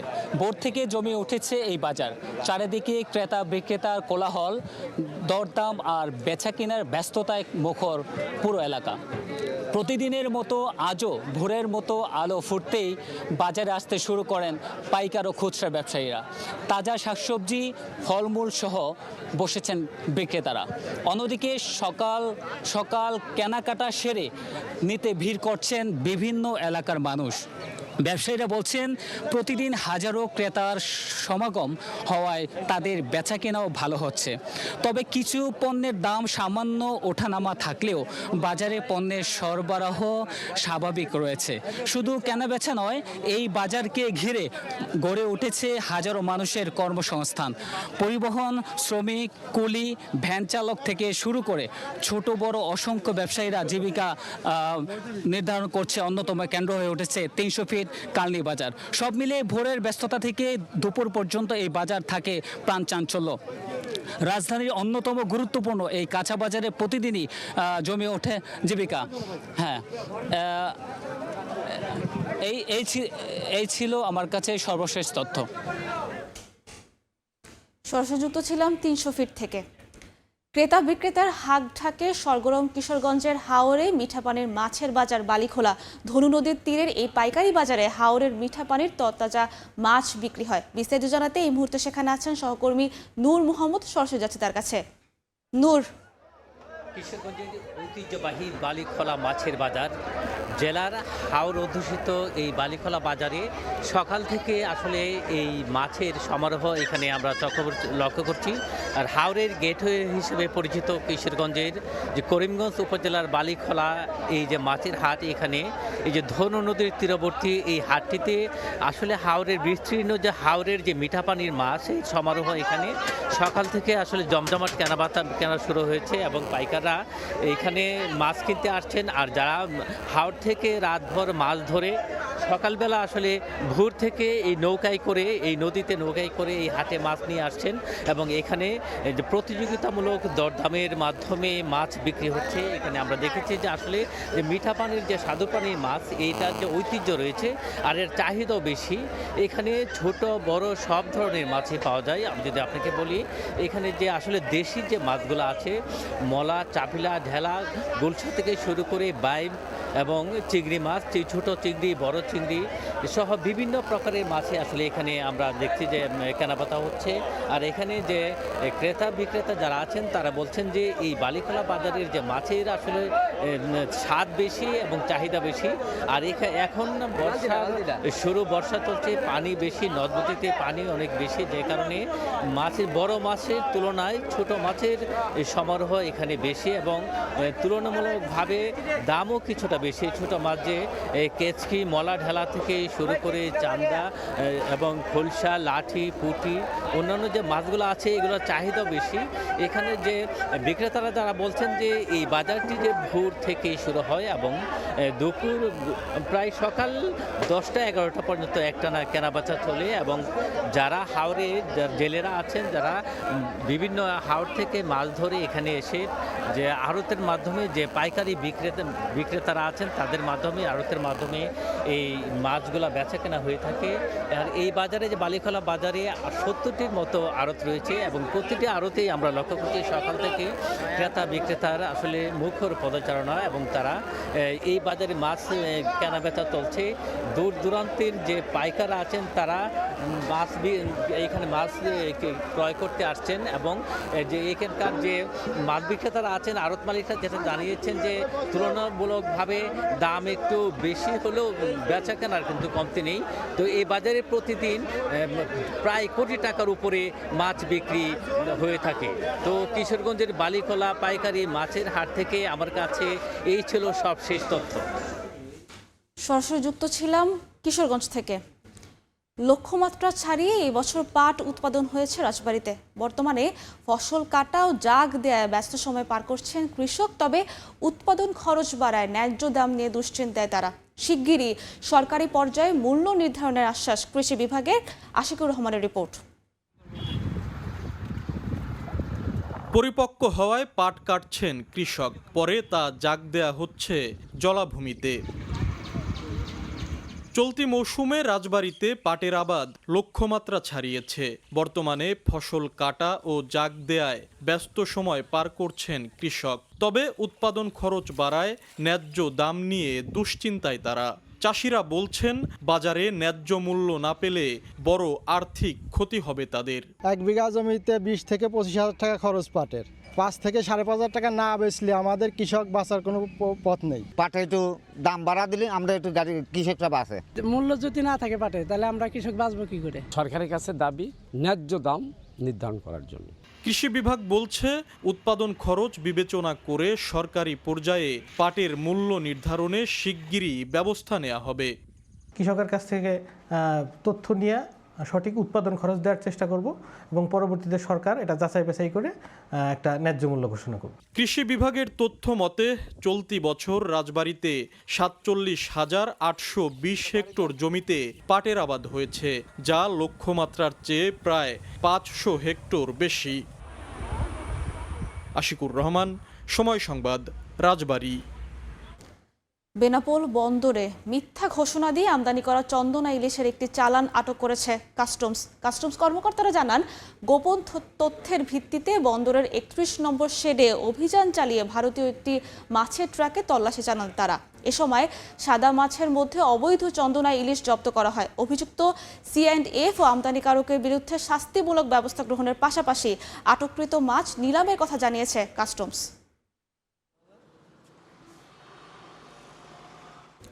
উত্তরাঞ্চলের ঐতিহ্যবাহী বিদ্যাপীঠ রংপুর কারমাইকেল কলেজ শিক্ষার্থীদের কাছ থেকে বিপুল অঙ্কের ফি আদায় করলেও তা প্রতিষ্ঠানটির উন্নয়নে কাজে লাগায় না বলে অভিযোগ করে সচেতন শিক্ষার্থী মহলের ব্যানারে সংবাদ সম্মেলন করা হয়েছে। বৃহস্পতিবার দুপুরে কলেজের মূল ফটকে সংবাদ সম্মেলন অভিযোগ করা হয় দুর্নীতির আখড়ায় পরিণত হয়েছে প্রতিষ্ঠানটি। প্রতি বছর কোটি টাকা আদায় হলেও নেই কোনো উন্নয়ন, ফলে দিন দিন জৌলুস হারাচ্ছে কলেজ। তারা বলেন, প্রায় 25,000 শিক্ষার্থীর পাঠদানের জন্য শতবর্ষী এই শিক্ষা প্রতিষ্ঠানে একাডেমিক ভবন, হল সহ খেলাধুলার জন্য মাঠের রয়েছে তীব্র সংকট। আইসিটি, খেলাধুলা, লাইব্রেরি সহ বিভিন্ন খাতে প্রতি বছর শিক্ষার্থীদের কাছ থেকে বিপুল অঙ্কের ফি আদায় করা হলেও তা কাজে লাগানো হয় না বলে অভিযোগ তাদের।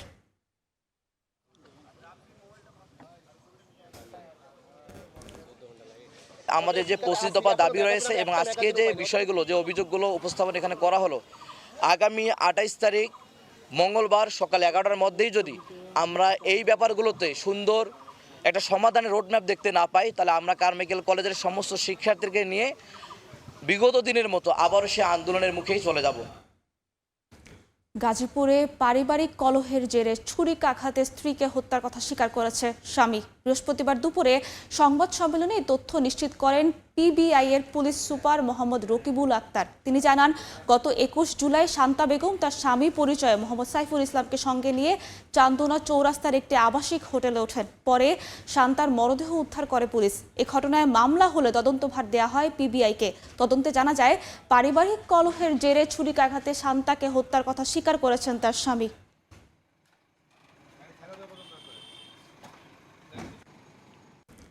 বর্ষায় পানি বাড়ার সঙ্গে সঙ্গে বেড়েছে কিশোরগঞ্জের হাওরে পর্যটকের সংখ্যা। স্বচ্ছ জলরাশি আর নির্মল প্রকৃতির টানে প্রতিদিন এখানে ছুটে আসছেন হাজারো পর্যটক। পর্যাপ্ত নিরাপত্তা না থাকায় মাঝে মধ্যেই ঘটছে দুর্ঘটনা। প্রশাসন বলছে, পর্যটকদের জন্য হাওরে ভ্রমণ নিরাপদ করতে প্রয়োজনীয় ব্যবস্থা নেওয়া হচ্ছে। নূর মোহাম্মদের তথ্য, রুবেল হোসাইনের ছবিতে রিপোর্ট। পানিতে তলিয়ে যাওয়া সাবমার্সিবল সড়কে পর্যটকদের উপচে পড়া ভিড়। কেউ সাঁতার কাটছেন, কেউ গোসল করছেন, কেউ বা ক্যামেরায় বন্দি করে রাখছেন সুন্দর মুহূর্ত। কিশোরগঞ্জের নিকলির কুরসা এলাকায় এমন দৃশ্য এখন নিত্যদিনের। বর্ষায় পানি বাড়ার সঙ্গে সঙ্গে বেড়েছে কিশোরগঞ্জের হাওরের পর্যটকদের সংখ্যা। আঁকাবাঁকা পাকা সড়কের দুপাশে স্বচ্ছ জলরাশি আর নির্মল প্রকৃতির নয়াভিরাম সৌন্দর্য উপভোগ করতে দেশের নানা প্রান্ত থেকে ছুটে আসছেন ভ্রমণ পিপাসুরা। নিকলির মুহুরকোনা, কুরসা, ছাতিরচরের করবচন, মিঠামইন উপজেলার অল ওয়েদার সড়ক, প্রেসিডেন্ট রিসোর্ট, করিমগঞ্জের বালিখোলা, অষ্টগ্রাম কিংবা ইটনার উত্তাল হাওরে ছোট ছোট নৌকা, স্পিডবোট নিয়ে ঘুরে বেড়ান শত শত পর্যটক। তবে প্রশাসনের প্রয়োজনীয় নজরদারি না থাকা এবং সচেতনতার অভাবে দিন দিন বাড়ছে দুর্ঘটনা। অনেক ভালো লাগতেছে, আমাদের মনে হচ্ছে আমরা একটা কক্সবাজারে আছি বর্তমানে। তো এখানে একটা পাবলিক টয়লেটে যদি ব্যবস্থা করা হয় তো অনেক ভালো হতো। প্রশাসনের লোক রাখা দরকার, লাইফ জ্যাকেট দেওয়া দরকার। এখানে কোনো কোস্টগার্ড নাই, সমস্যা হলে কেউ যে দূরে যাবে আগাবে ওনাকে আনার জন্য এরকম কোনো কিছু নাই। পর্যটকদের বিভিন্ন সুযোগ সুবিধার পাশাপাশি তাদের নিরাপত্তা সংশ্লিষ্ট হাওরে নেওয়া হচ্ছে নানা উদ্যোগ। হাওরে নৌ ডাকাতি রোধে পুলিশি নজরদারি বাড়ানো হয়েছে। হাউস বোটগুলো যেগুলো হচ্ছে পর্যটকদের বিনোদনের জন্য যারা কাজ করে, তাদের সাথে আমাদের সমন্বয়টা ঠিক রাখা। ট্যুরিস্ট পুলিশ, নৌ পুলিশ সবাইকে ইনভলভ করে আমরা যাতে ভ্রমণটা নিরাপদ করতে পারি তার জন্য আমরা বিভিন্ন ব্যবস্থা গ্রহণ করেছি। প্রতি বছর বর্ষা মৌসুমে কিশোরগঞ্জের হাওরে কয়েক লাখ পর্যটকের আগমন ঘটে। সময় সংবাদ, কিশোরগঞ্জ। প্রশ্ন ফাঁস ইস্যুতে উত্তাল ভারত। শিক্ষামন্ত্রীর পদত্যাগ ও পরীক্ষা সংস্কারের দাবিতে যন্তর মন্তরে আন্দোলন চালিয়ে যাচ্ছে ককরোচ জনতা পার্টি। সরকার দ্রুত পদক্ষেপ না নিলে চলমান আন্দোলন শুধু শিক্ষামন্ত্রীর পদত্যাগের দাবিতে সীমাবদ্ধ থাকবে না বলে সতর্ক করেন সিজেপি প্রধান অভিজিৎ দীপকে।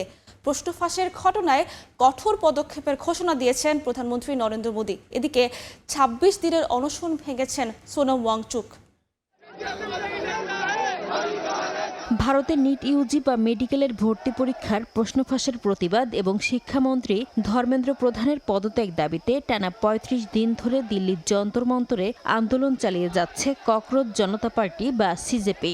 বৃহস্পতিবার কলকাতার পাশাপাশি কেরালার তিরুবনন্তপুরম এবং হরিয়ানার করনাল সহ বিভিন্ন শহরে বিক্ষোভ করেন শিক্ষার্থী ও বিরোধী দলের নেতাকর্মীরা। কেরালায় আন্দোলনকারীদের ছত্রভঙ্গ করতে জলকামান ব্যবহার করে পুলিশ। বিক্ষোভের জেরে যন্তর মন্তরের 1.5 কিলোমিটার এলাকায় সাময়িকভাবে মোবাইল ইন্টারনেট বন্ধ রাখা হয়। সহিংসতার আশঙ্কায় দোকানপাট ও রেস্তোরাঁও বন্ধ রাখা হয়।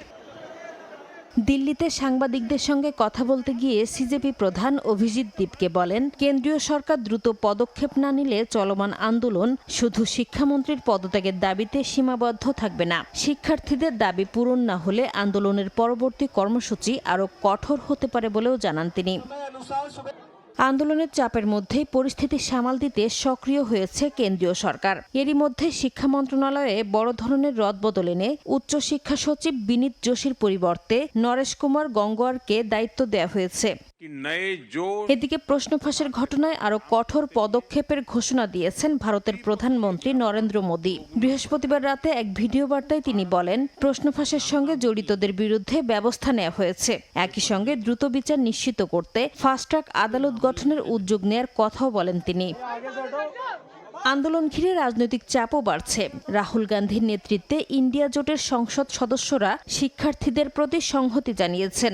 অন্যদিকে বিজেপির প্রবীণ নেতা মুরলী মনোহর যোশীও শিক্ষার্থীদের উদ্বেগকে যৌক্তিক বলে মনে করেছেন। বিক্ষোভ কর্মসূচির মধ্যে ২৬ দিনের অনশন ভেঙেছেন সমাজকর্মী সোনম ওয়াংচুক।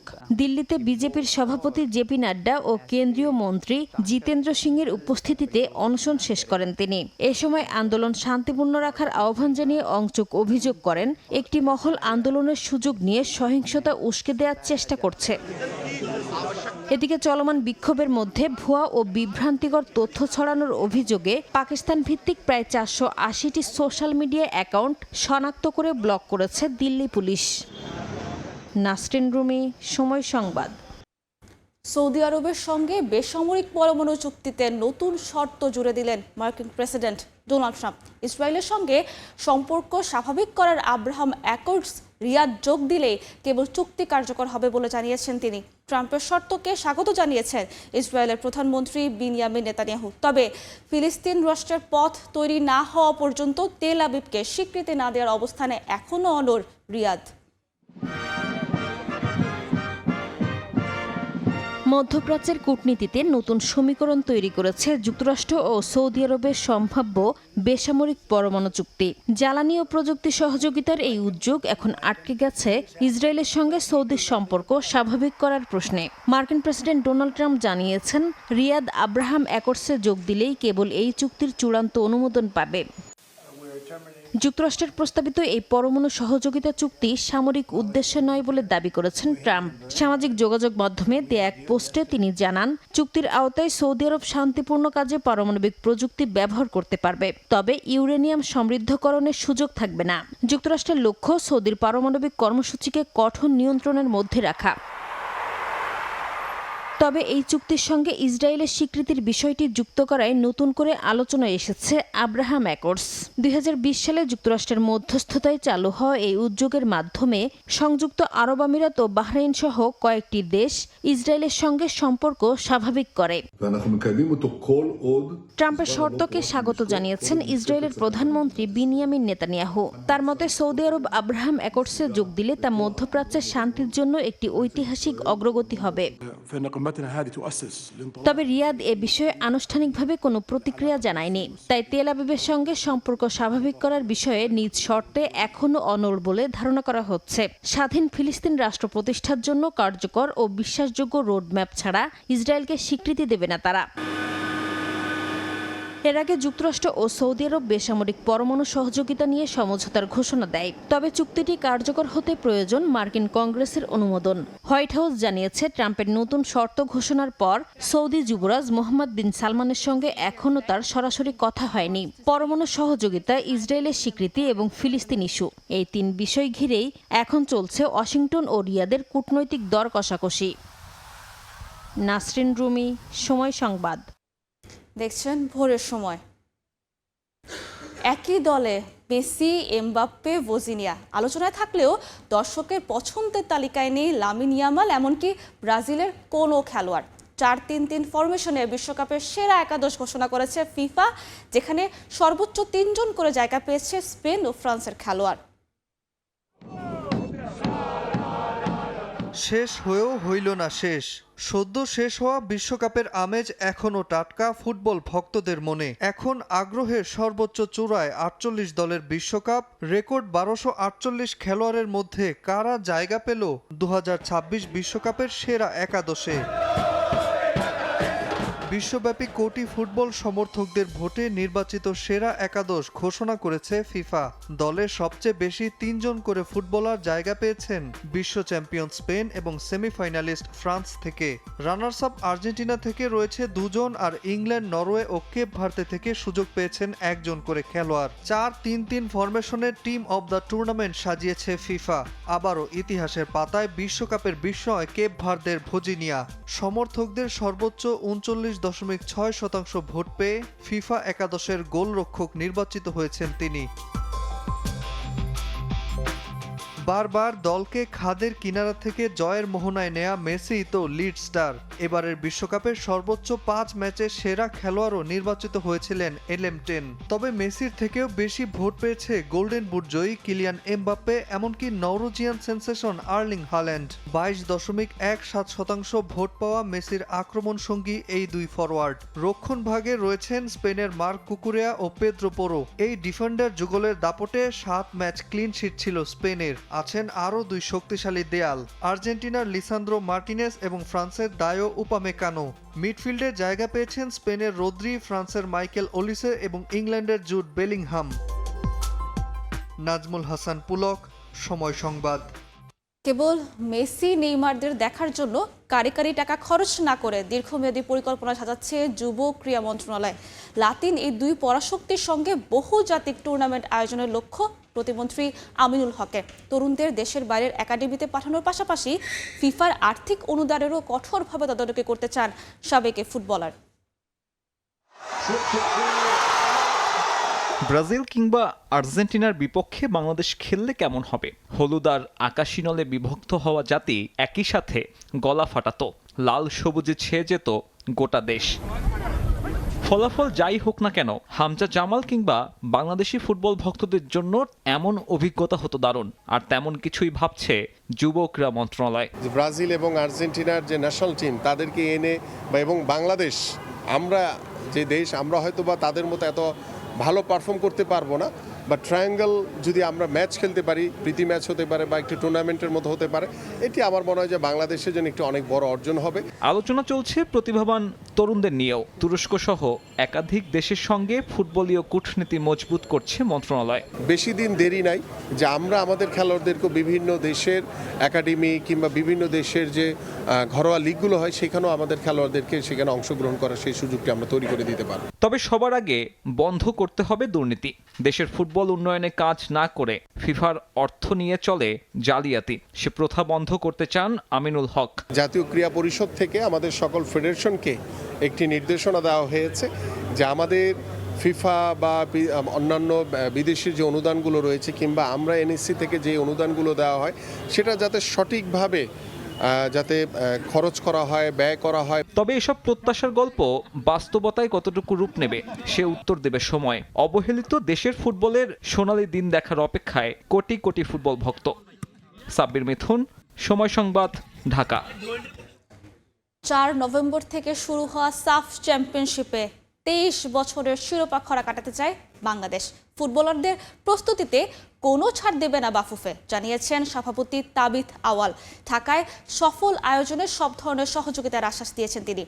হামজা, সৌমিত, জায়ানদের মতো ফুটবলার দলে যোগ দিয়ে আগের চেয়ে আরও পরিণত লাল সবুজ। বাড়তি অনুপ্রেরণা যোগাচ্ছে সবশেষ ইউরোপের মাটিতে সান মারিনোকে হারানোর আত্মবিশ্বাস। শনিবার ঢাকায় হবে লোগো উন্মোচন। 2018 সালের পর আবারও ঢাকায় বসছে দক্ষিণ এশিয়ার শ্রেষ্ঠত্বের আসর সাফ চ্যাম্পিয়নশিপ। 4 নভেম্বর মাঠে গড়ানো সাফের শিরোপার লড়াই হবে 17 নভেম্বর। সবশেষ 2023 সালে বেঙ্গালুরুতে হওয়া সাফে সেমিফাইনাল পর্যন্ত পৌঁছেছিল লাল সবুজ। তবে কুয়েতের কাছে হেরে স্বপ্ন ভাঙে জামালদের। 2003 সালে মালদ্বীপকে হারিয়ে প্রথম শিরোপা জয়ের পর আর সাফে সাফল্য পায়নি বাংলাদেশ। 23 বছর পর দেশের মাটিতে দক্ষিণ এশিয়ার বিশ্বকাপ নিয়ে স্বপ্নবাজ বাফুফে। ফিফার নিষেধাজ্ঞায় পড়া এবার 7 দলের আসর থেকে কাটা পড়েছে নেপাল। 6 দল নিয়ে ঢাকায় হবে ম্যাচগুলো। হামজা, সমিত, জায়ানরা যোগ দেয়, শক্তি বেড়েছে লাল সবুজের। সবশেষ ইউরোপের মাটিতে সান মারিনোকে 2-0 গোলে হারানোকে অনুপ্রেরণা হিসেবে দেখছেন বাফুফের সভাপতি। শিরোপা নিয়ে তাই আত্মবিশ্বাসী ফেডারেশন প্রধান। প্রথমবারের মতো ইউরোপের সাথে খেলেছি, ইউরোপের মাটিতে আমরা ইউরোপের 2 গোল করে এসেছি। সো এই মাইলস্টোনগুলো আমাদের কিন্তু আমাদেরকে স্ট্রেংথ দেয় যে আমরা ভবিষ্যতে আরও ভালো আমরা করতে পারবো। বা তারপরে কি হবে? তারপরে রিবিল্ড করতে হবে, আবার বিশ্বকাপ সাইকেল শুরু হবে, আবার অলিম্পিক সাইকেল শুরু হবে, আবার এশিয়া কাপ সাইকেল শুরু হবে।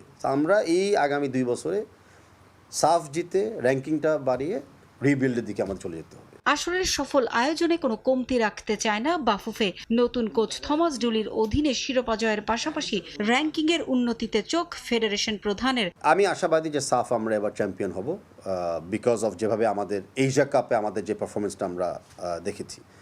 আর আমাদের সামনে কিন্তু বেসিক্যালি সিন্স আমাদের বিশ্বকাপ এবং এশিয়া কাপ কোয়ালিফিকেশন বন্ধ হয়ে গেছে, এই গ্যাপ পিরিয়ডে আমাদের কিন্তু খালি দুটা এখন উদ্দেশ্য থাকবে। একটা হলো সাফ জিতা, আর আরেকটা হলো র্যাঙ্কিংয়ে ইমপ্রুভমেন্ট আনা। সাফ জিতলে র্যাঙ্কিংটাও ইমপ্রুভ হয়ে যাবে, আর পাশাপাশি অন্য ফ্রেন্ডলি ম্যাচ খেলে আমরা র্যাঙ্কিং ইমপ্রুভ করব। 25 জুলাই ঢাকায় হবে সাফের জমকালো ড্র অনুষ্ঠান। এরপর আগামী 1 আগস্ট ভুটানের রাজধানী থিম্পুতে আনুষ্ঠানিক ড্র অনুষ্ঠান হওয়ার কথা রয়েছে। পারভিন আক্তার, সময় সংবাদ, ঢাকা। নতুন করে জাতীয় পর্যায়ের মেয়েদের ফুটবলে বরিশাল অঞ্চলকে 5-0 গোলে উড়িয়ে দিয়েছে রাজশাহী অঞ্চল। দলের 5 গোলের মধ্যে একাই 4 গোল করেছেন নাটোরের লালপুর উপজেলার মেয়ে জান্নাতুল ফেরদৌস ফারিহা। তবে ফারিহার ফুটবলার হয়ে ওঠার গল্পটা অন্য সাধারণ মেয়েদের মতো নয়। চরম দারিদ্রতা আর সামাজিক প্রতিবন্ধকতা জয় করে নতুন করে জাতীয় পর্যায়ে এসেছেন এই কিশোরী। মাঠে নেমে গোলের পর গোল করে প্রতিপক্ষের রক্ষণভাগকে এক প্রকার খড়কুটোর মতো উড়িয়ে দিয়েছেন সপ্তম শ্রেণীর ফরওয়ার্ড জান্নাতুল ফেরদৌস ফারিয়া। তবে মাঠের এই বীরত্বের পেছনে রয়েছে এক চরম জীবন সংগ্রাম। বাবা বাক প্রতিবন্ধী এবং মা এলজিআরডির রাস্তার দিন মজুর। সংসারের টানাপোড়েনের মাঝেও ফুটবলের স্বপ্নকে বুকে আগলে রাখিয়েছেন ফারিয়া। জমিতে ধান রোপণ কিংবা পাট ধোয়ার মতো কাজ করে জীবিকা নির্বাহ করতে হয়েছিল এই কিশোরীকে। তবে ফুটবলার হওয়ার স্বপ্নে কখনোই হাল ছাড়েননি তিনি। প্রতিদিন 8 কিলোমিটার সাইকেল চালিয়ে নাটোরের বেঙ্গল একাডেমিতে করেছিলেন অনুশীলন। গ্রামীণ সমাজের হাজারো কটু কথা ও বাধা বিপত্তি পেছনে ফেলে নতুন কুড়ির জাতীয় পর্যায়ে এই কিশোরী। সবার প্রথম বাধা ছিল এলাকা মানুষের, যে মেয়ে মানুষ কেন খেলবে, মেয়ে মানুষের কাজ কি, পড়াশোনা করবে, 6-7-এ উঠবে এবং বিয়ে করবে। তাদের কথা একদিকে রেখে আমি আমার কোচ মোহাম্মদ জুয়েলের কথা এবং আমি আমার মায়ের কথা একদিকে রেখে কাজ করে গেছি। জাতীয় দলের তারকা ঋতুপর্ণা চাকমাকে নিজের আইডল মানেন ফারিহা। নিজের জার্সির নাম্বারও তাই 17। চোট কাটিয়ে জেলা ও বিভাগীয় পর্যায়ে পেরিয়ে আজ জাতীয় মঞ্চে নিজের জাত চিনিয়েছেন এই ফুটবলার। এটা রেজিস্ট্রেশন করলাম আমরা সবাই, তারপরে জেলাতে খেলা হলো, ওখানে খেললাম। খেলার পর জেলা থেকে সবাইকে নাম নিয়েছিল বিভাগীয় পর্যায়ে আসার জন্য। ওখানে 40 জন ট্রায়ালে ছিল, ছাড়ারা বাছাই করলো, তো ওখানে টিকে গেছি। নতুন কুড়ির জাতীয় পর্যায়ে ফারিহার 4-0 গোলে ভর করে বরিশালের বিপক্ষে 5-0 ব্যবধানের জয় তুলে নিয়েছে রাজশাহী। ফাহিম ইসলাম, সময় সংবাদ, ঢাকা। ঐতিহাসিক অস্ট্রেলিয়া সিরিজ থেকে ছিটকে যাচ্ছেন Nahid Rana. Side strain grade 2 injury ধরা পড়ার 1.5 থেকে 2 মাসের জন্য মাঠের বাইরে থাকতে হবে তার। পারিবারিক কারণে এবাদত নাম সরিয়ে নেয়, তাই দল সাজানো নিয়েই চিন্তায় টিম ম্যানেজমেন্ট। 25 আগস্ট ফিটনেস টেস্টের পর চূড়ান্ত দল ঘোষণা করবে নির্বাচক প্যানেল। অস্ট্রেলিয়া সফর নিয়ে যে স্বপ্ন দেখা শুরু করেছিল টাইগার ভক্তরা, সে স্বপ্ন রং হারাচ্ছে ইনজুরি থাবায়। অবস্থা এমন যে পূর্ণ শক্তির দল পাওয়া নিয়েই তৈরি হয়েছে সংশয়। জিম্বাবুয়ে সিরিজে চোটে পড়েছেন নাহিদ রানা। সাইড স্ট্রেইনের চোটে পড়ার পর ধরা পড়েছে গ্রেড 2 ইনজুরি। চোট থেকে সেরে ওঠা আর পুনর্বাসন প্রক্রিয়া মিলিয়ে অন্তত 1.5 থেকে 2 মাসের জন্য মাঠের বাইরে ছিটকে গেলেন চাঁপাইনবাবগঞ্জ এক্সপ্রেস। শরীফুলের জন্যেও সুখবর নেই তেমন একটা। গ্রেড 1 ইনজুরিতে তারও সময় লাগবে মাঠে ফিরতে। তবে হাল ছাড়তে চাইছে না টিম ম্যানেজমেন্ট। অন্তত দ্বিতীয় টেস্টে হলেও শরীফুলকে একাদশে পাওয়ার প্রত্যাশা। এ দুজনের ইনজুরি চিন্তায় লঙ্কা প্রিমিয়ার লিগ এড়িয়ে জাতীয় দলে মনোযোগ দিয়েছেন তাসকিন আহমেদ। তবে শেষ মুহূর্তে এবাদত হোসেন পারিবারিক কারণে ছুটি নেয় শূন্যস্থান খুব একটা কমেনি। তাই স্কোয়াডে 5 পেসারের কোটা পূরণে খালেদ আহমেদ ছাড়াও সুযোগ পেতে পারেন রবিউল হক কিংবা মুশফিক হাসান। আগামী 25 জুলাই ফিটনেস টেস্ট দেবেন ক্রিকেটাররা। 27 তারিখে ঘরের মাঠে শুরু স্কিল ক্যাম্প। এরপরেই জানা যাবে 1 আগস্টের প্রথম বহরে কারা কারা থাকছেন টাইগার স্কোয়াডের অংশ হিসেবে। চিন্তা আছে ব্যাটিং ইউনিট নিয়েও। সিঙ্গাপুরে থাকা লিটন দাসকে নিয়ে অনিশ্চয়তা কম থাকলেও চিন্তা তার ম্যাচ ফিটনেস নিয়ে। অবশ্য প্রস্তুতি ম্যাচের সুযোগ থাকায় কন্ডিশনের সঙ্গে মানিয়ে নিতে পারবে সফররতরা। সাব্বির মিথুন, সময় সংবাদ, ঢাকা। আবারও লর্ডসে টেস্ট খেলবে বাংলাদেশ। 17 বছর পর এই ঐতিহাসিক ভেন্যুতে সাদা পোশাকের ম্যাচ খেলার সুযোগ পাচ্ছে টাইগাররা। আগামী বছরে অ্যাশেজের সেরা প্রস্তুতি নিতেই শান্ত তাসকিনদের আমন্ত্রণ জানিয়েছে England and Wales cricket board. এদিকে বিপক্ষে দ্বিপাক্ষিক প্রথমবারের মতো ইংল্যান্ডের সিরিজ খেলবে বাংলাদেশ নারী ক্রিকেট দল। সেপ্টেম্বরে দেশটিতে সফর করবে মেয়েরা। মিরপুরের স্পোর্টিং উইকেটে বল হাতে আগুন ঝরানো গতি তুলে দেশ বিদেশে সমানভাবে প্রশংসা কুড়ান পেসার নাহিদ রানা। তাকে সামলাতে রীতিমতো খাবি খেতে হয় পেস বোলারদের সাম্রাজ্যে জন্ম নেওয়া অস্ট্রেলিয়ান ব্যাটারদেরও। তাতে নাহিদকে ইংল্যান্ড অস্ট্রেলিয়ার মতো দেশে বল করতে দেখার স্বপ্ন জাগে টাইগার ভক্তদের। ক্যারিবিয়ান কিংবদন্তি ইয়ান বিশপ তো সামাজিক যোগাযোগ মাধ্যমে পোস্ট করেই জানিয়েছিলেন এই ইচ্ছের কথা। সেই চাওয়াই এখন সত্য হচ্ছে। প্রায় 23 বছর পর অস্ট্রেলিয়ার মাটিতে টেস্ট খেলার সুযোগ পাওয়ার পাশাপাশি এবার টাইগাররা সুযোগ পাচ্ছে ইংল্যান্ডের মাটিতে টেস্ট খেলার। আগামী বছরের মে মাসে একমাত্র টেস্টটি অনুষ্ঠিত হবে ঐতিহাসিক লর্ডসে। অবশ্য ইংল্যান্ডের গণমাধ্যমে খবরটা জানানো হয় আগেই। মূলত সর্বশেষ অ্যাশেজে ব্যাট হাতে ব্যর্থ ছিল ইংলিশরা, পরাস্ত হয় অজি বোলারদের বোলিং তোপে। তবে আগামী বছরের অ্যাশেজে এমন পরিস্থিতি এড়াতে নাহিদ তাসকিনদের বিপক্ষে খেলে সেরা প্রস্তুতি নিতে চায় দেশটির ক্রিকেট বোর্ড। সর্বশেষ 2010 সালে ইংল্যান্ড সফরে গিয়েছিল বাংলাদেশ। সেবার 2 ম্যাচ সিরিজের একটি ছিল ম্যানচেস্টারে, অন্যটি ছিল লর্ডসে। এবার 1.5 দশকের বেশি সময় পর এক ম্যাচের টেস্ট সিরিজ খেলবে টাইগাররা। অবশ্য এর মাঝে 2017 সালে বাংলাদেশের টেস্ট খেলতে আসে ইংল্যান্ড। সফরটিতে চট্টগ্রামে ইংল্যান্ড জিতলেও মিরপুরে জয় পায় বাংলাদেশ। দুই দলের 10 টেস্টে ওই একটি জয় বাংলাদেশের। অবশ্য শুধু শান্ত তাসকিনরাই নয়, আগামী বছর 3টি করে ওয়ানডে ও টি20 সিরিজ খেলতে ইংল্যান্ডে যাবে বাংলাদেশ নারী দলও। এর আগে দলটির বিপক্ষে টি20 ও ওয়ানডে বিশ্বকাপে খেললেও কখনো দ্বিপাক্ষিক সিরিজ খেলা হয়নি টাইগ্রেসদের। এবার মিলছে সেই সুযোগ। আগামী বছর 8 সেপ্টেম্বর নর্দাম্পটনে শুরু হবে টি20 সিরিজ। এরপর 17 সেপ্টেম্বর হোপ, 21 সেপ্টেম্বর ক্যান্টারবেরি ও 14 সেপ্টেম্বর চেমসফোর্ডে হবে 3টি ওয়ানডে। রাফি আমিন, সময় সংবাদ। শেষ হয়েছে ফিফা বিশ্বকাপের আসর। এবারের ফুটবল উৎসবের সুরে নাম আছে বাংলাদেশেরও। নোরা ফাতেহির সঙ্গে গান গেয়ে প্রশংসায় ভাসছেন বাংলাদেশের বংশোদ্ভূত আন্তর্জাতিক সঙ্গীত শিল্পী সঞ্জয়। আন্তর্জাতিক মঞ্চে বাংলাদেশের প্রতিনিধিত্ব করার অভিজ্ঞতা নিয়ে সঞ্জয়ের সঙ্গে কথা বলেছেন সহকর্মী আইরিন আয়াত। বাংলাদেশকে আপনি রিপ্রেজেন্ট করেছেন ফিফা বিশ্বকাপের মঞ্চে, তো সেই ফিলিংসটা আগে একটু জানতে চাই আপনার কাছ থেকে। It's the biggest honor of my life, honestly, and I'm lucky that I was the vessel to be able to do that for my people. But I think we have a very beautiful language, beautiful culture, beautiful people. যে গানের মাধ্যমে FIFA বিশ্বকাপের মঞ্চে আপনার আসা, সেই গানের একটা ঘটনা যদি আপনার কাছ থেকে জানতে চাই। ওর সাথে মিলেছিলাম এলএতে, ও এলএতে এসেছিল প্রমোশনের জন্য। তখন আমরা জাস্ট কথা বলছিলাম, like, hey, what kind of songs do you like making?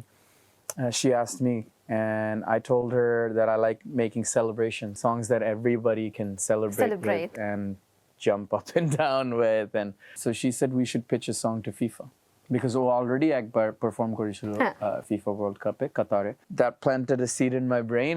I was like, আমি বাসায় গিয়ে জাস্ট ম্যানিফেস্ট করছিলাম আমরা একদিন ডেফিনেটলি ওই মঞ্চে যাব। দেন ও মনে হয় আফগানে ছিল, মরক্কো ভার্সেস কোন একটা কান্ট্রির ম্যাচ দেখছিল, আর ওর স্টোরিতে আমি শুনলাম ওদের চ্যান্ট সির সির, এটার মিনিং হচ্ছে লেটস গো লেটস গো।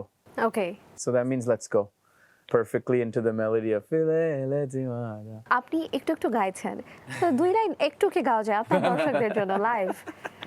গান গাওয়ার তো অনেকজন শিল্পী আছে বাংলাদেশে, আমি গান বানাই। Maybe one day. কিন্তু এই গানটাতে তো আপনি আছেন। Just 2 lines for your audience. For the night is over, feel us getting closer. এটা আমরা কোথায় রেকর্ড করেছি? 6টা জায়গায়, ডিফারেন্ট জায়গায় রেকর্ড করছি। আলাদা করে স্টুডিওতে গান রেকর্ড করা হয়নি, এরকম জাস্ট আপনি ওকে পাঠিয়েছেন ও আপনাকে পাঠিয়েছে, এরকম করে বিষয়টা হয়ে গিয়েছে। Or if we're in the same room together, she's right next to me, we just record. Yeah, it's fine. Thank you Sanjay, আপনাকে অনেক ধন্যবাদ আমাদেরকে সময় দেওয়ার জন্য। Thank you.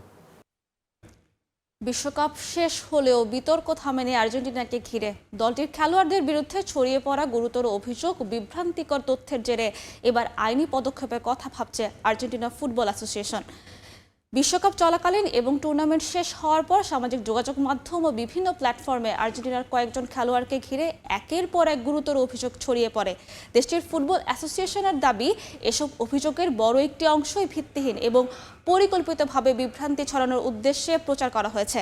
এমন পরিস্থিতিতে খেলোয়াড়দের সুনাম রক্ষা এবং ভুয়া তথ্যের উৎস শনাক্ত করতে আইনি ব্যবস্থা নেওয়ার বিষয়টি গুরুত্বের সঙ্গে বিবেচনা করছে তারা। এ পর্যায়ে শীর্ষ সংবাদগুলো জানিয়ে দিচ্ছি আরেকবার। আজকালের মধ্যে পদত্যাগ করতে পারেন রাষ্ট্রপতি। আলোচনায় শেখ হাসিনার সঙ্গে ফোনালাপের অভিযোগ, অতীত কর্মকাণ্ডের জন্য আইনি ব্যবস্থার সুযোগ দেখছেন আইনজীবী। মিরপুরে পানির সংকটের নেপথ্যে ওয়াসার পাম্প চাবির কারসাজির অভিযোগ, সুযোগ কাজে লাগিয়ে গাড়িতে সরবরাহ করে হাতিয়ে নেওয়া হয়েছে লাখ লাখ টাকা, দুর্ভোগে বাসিন্দারা। টানা 53 মাস মূল্যস্ফীতির সঙ্গে পাল্লা দিতে পারেনি মজুরি হার, ব্যয় বিবেচনায় কমেছে প্রকৃত আয়, সংসারে ঘানি টানতে দিশেহারা সাধারণ মানুষ, হালকা হচ্ছে বাজারের থলে।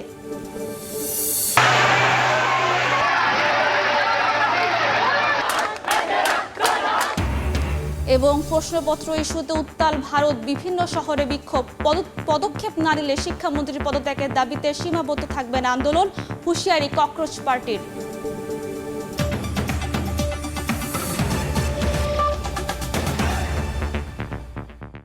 এই ছিল ভোরের সময়। এরপর সকালের সময় নিয়ে সঙ্গে থাকবেন তাজমিলা খান। ধন্যবাদ সাবরিনা। সকালের সময় নিয়ে আসছি কিছুক্ষণ পর, সঙ্গে থাকুন সময়ের।